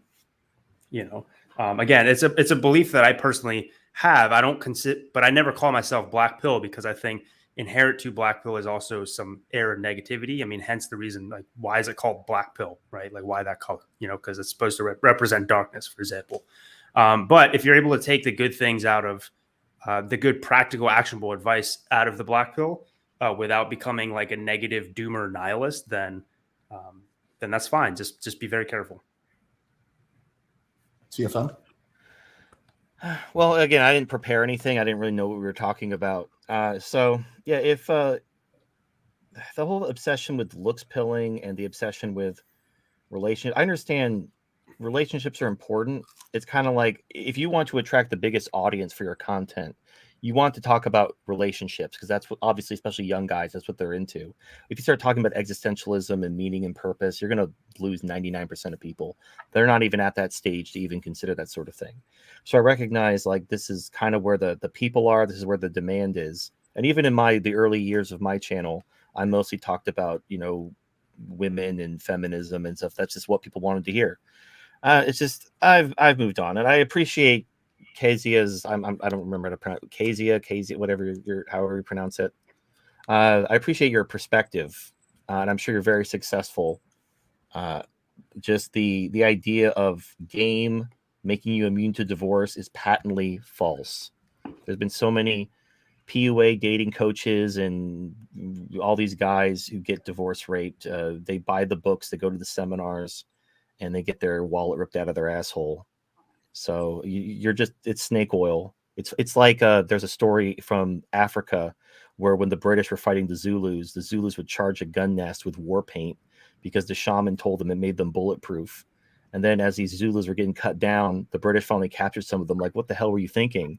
I'm like, oh, it makes us bulletproof. Like, didn't you see your buddy getting blown apart right next to you? It's like, oh, well, he didn't have faith in the shaman like I do. So this is all game is. It's the war paint that you think is making you immune to divorce, and it's false hope. It's snake oil. It's not anything. But look, I wish you very much success. I hope you sell many books and help. I'm sure some men will be helped, and that's none of my business, so I don't care. Waffles? Whose turn is it next? Oh, I thought it was going left to right. Yeah, like I've enjoyed the debate. I don't have any serious like closing comments to make. It was really good for the last like hour, just to sit back and listen to you guys. Like, obviously, what you was talking about was out of my area of expertise. Like TFM, it sounds like you know the book like to the moon and back, despite you're never even going to be in that position, or like of being at risk of divorce or whatever. So, like, you know, you clearly know your stuff, or at least it sounded like it. Yeah, it was good to just sit back and listen to you guys chat. I enjoyed the debate. Like, me and Kezia were at it about halfway through. That was some, you know, good bit of exchanges there. I think we both got our points across well. But yeah, thanks for having me on. Kezia? Yeah, I really enjoyed this evening's debate. We crossed over to a lot of different topics, and I think on the whole, people were very respectful to each other.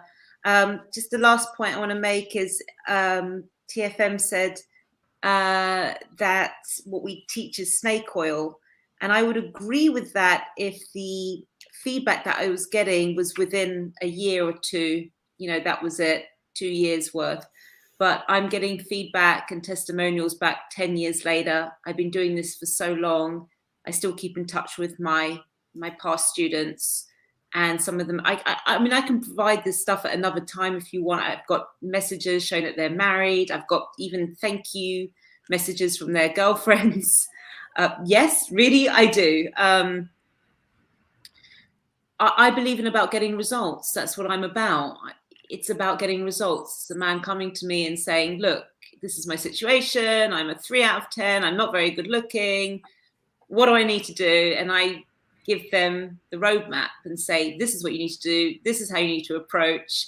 If she says, fuck off, say this. If she says, I have a boyfriend, say this. It's very micro game. That's what I like to teach. I don't teach like theories and like big sort of like philosophies about, you know, how you should view the world and things like that. Mine is very much about what do you do in that immediate situation to start building attraction, essentially. I've had it done to me by naturals. I've had naturals who are not physically attractive make me want them so much. I've also rejected very good looking guys. So I know it's not about looks. All I know is that looks are an advantage for sure. I'll admit that. But I do honestly believe that the character, the confidence, the banter, the conversation skills, they are the things that make a huge difference. And like I said, I keep going on about it, and I will keep banging this drum. Check the testimonials. Just look for yourself. Look at the age groups. Look at what they look like. And I'm sure that some of the people listening here will find one of the testimonials will resonate with them.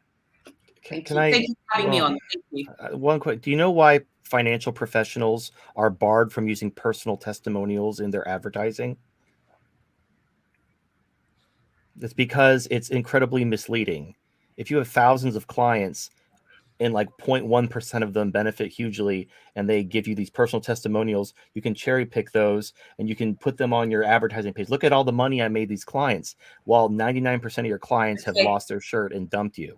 One thing, sorry. So just to counteract that. So it's a bit different. So if I went on a video testimonial and I was talking about an appliance that I bought and said, this appliance works, it's very good, it functions properly, it's really worth the money. That's a little bit different to putting your face on camera about something so delicate, such a delicate issue, to go on there potentially where millions of people can see you and say, hey, I was shit with women and now I'm better. You have your face covered.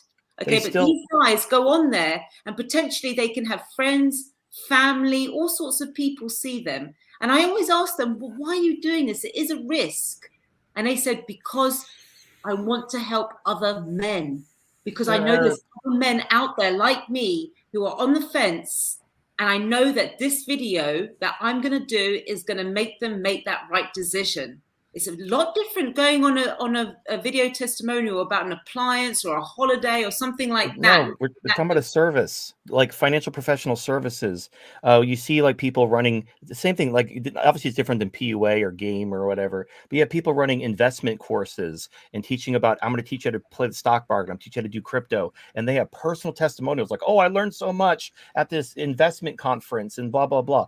And there's a reason why they bar professionals from doing that, because you're trying to use social proof to paint a picture of positive results based on infinitesimal exemptions to the rule. No, Not but you're exemptions, missing my point. No, exceptions you're to the missing my rule. point. Talking about crypto or something, it does not have the same connotations as when you're putting your face and your real name on a video saying, I was shit with women and now I'm better. And it's literally plus, the same on top of that, thing. no, but wait, on top of that, I have people who have done testimonials, and I did this on purpose, who've done testimonials 2 to 5 years later.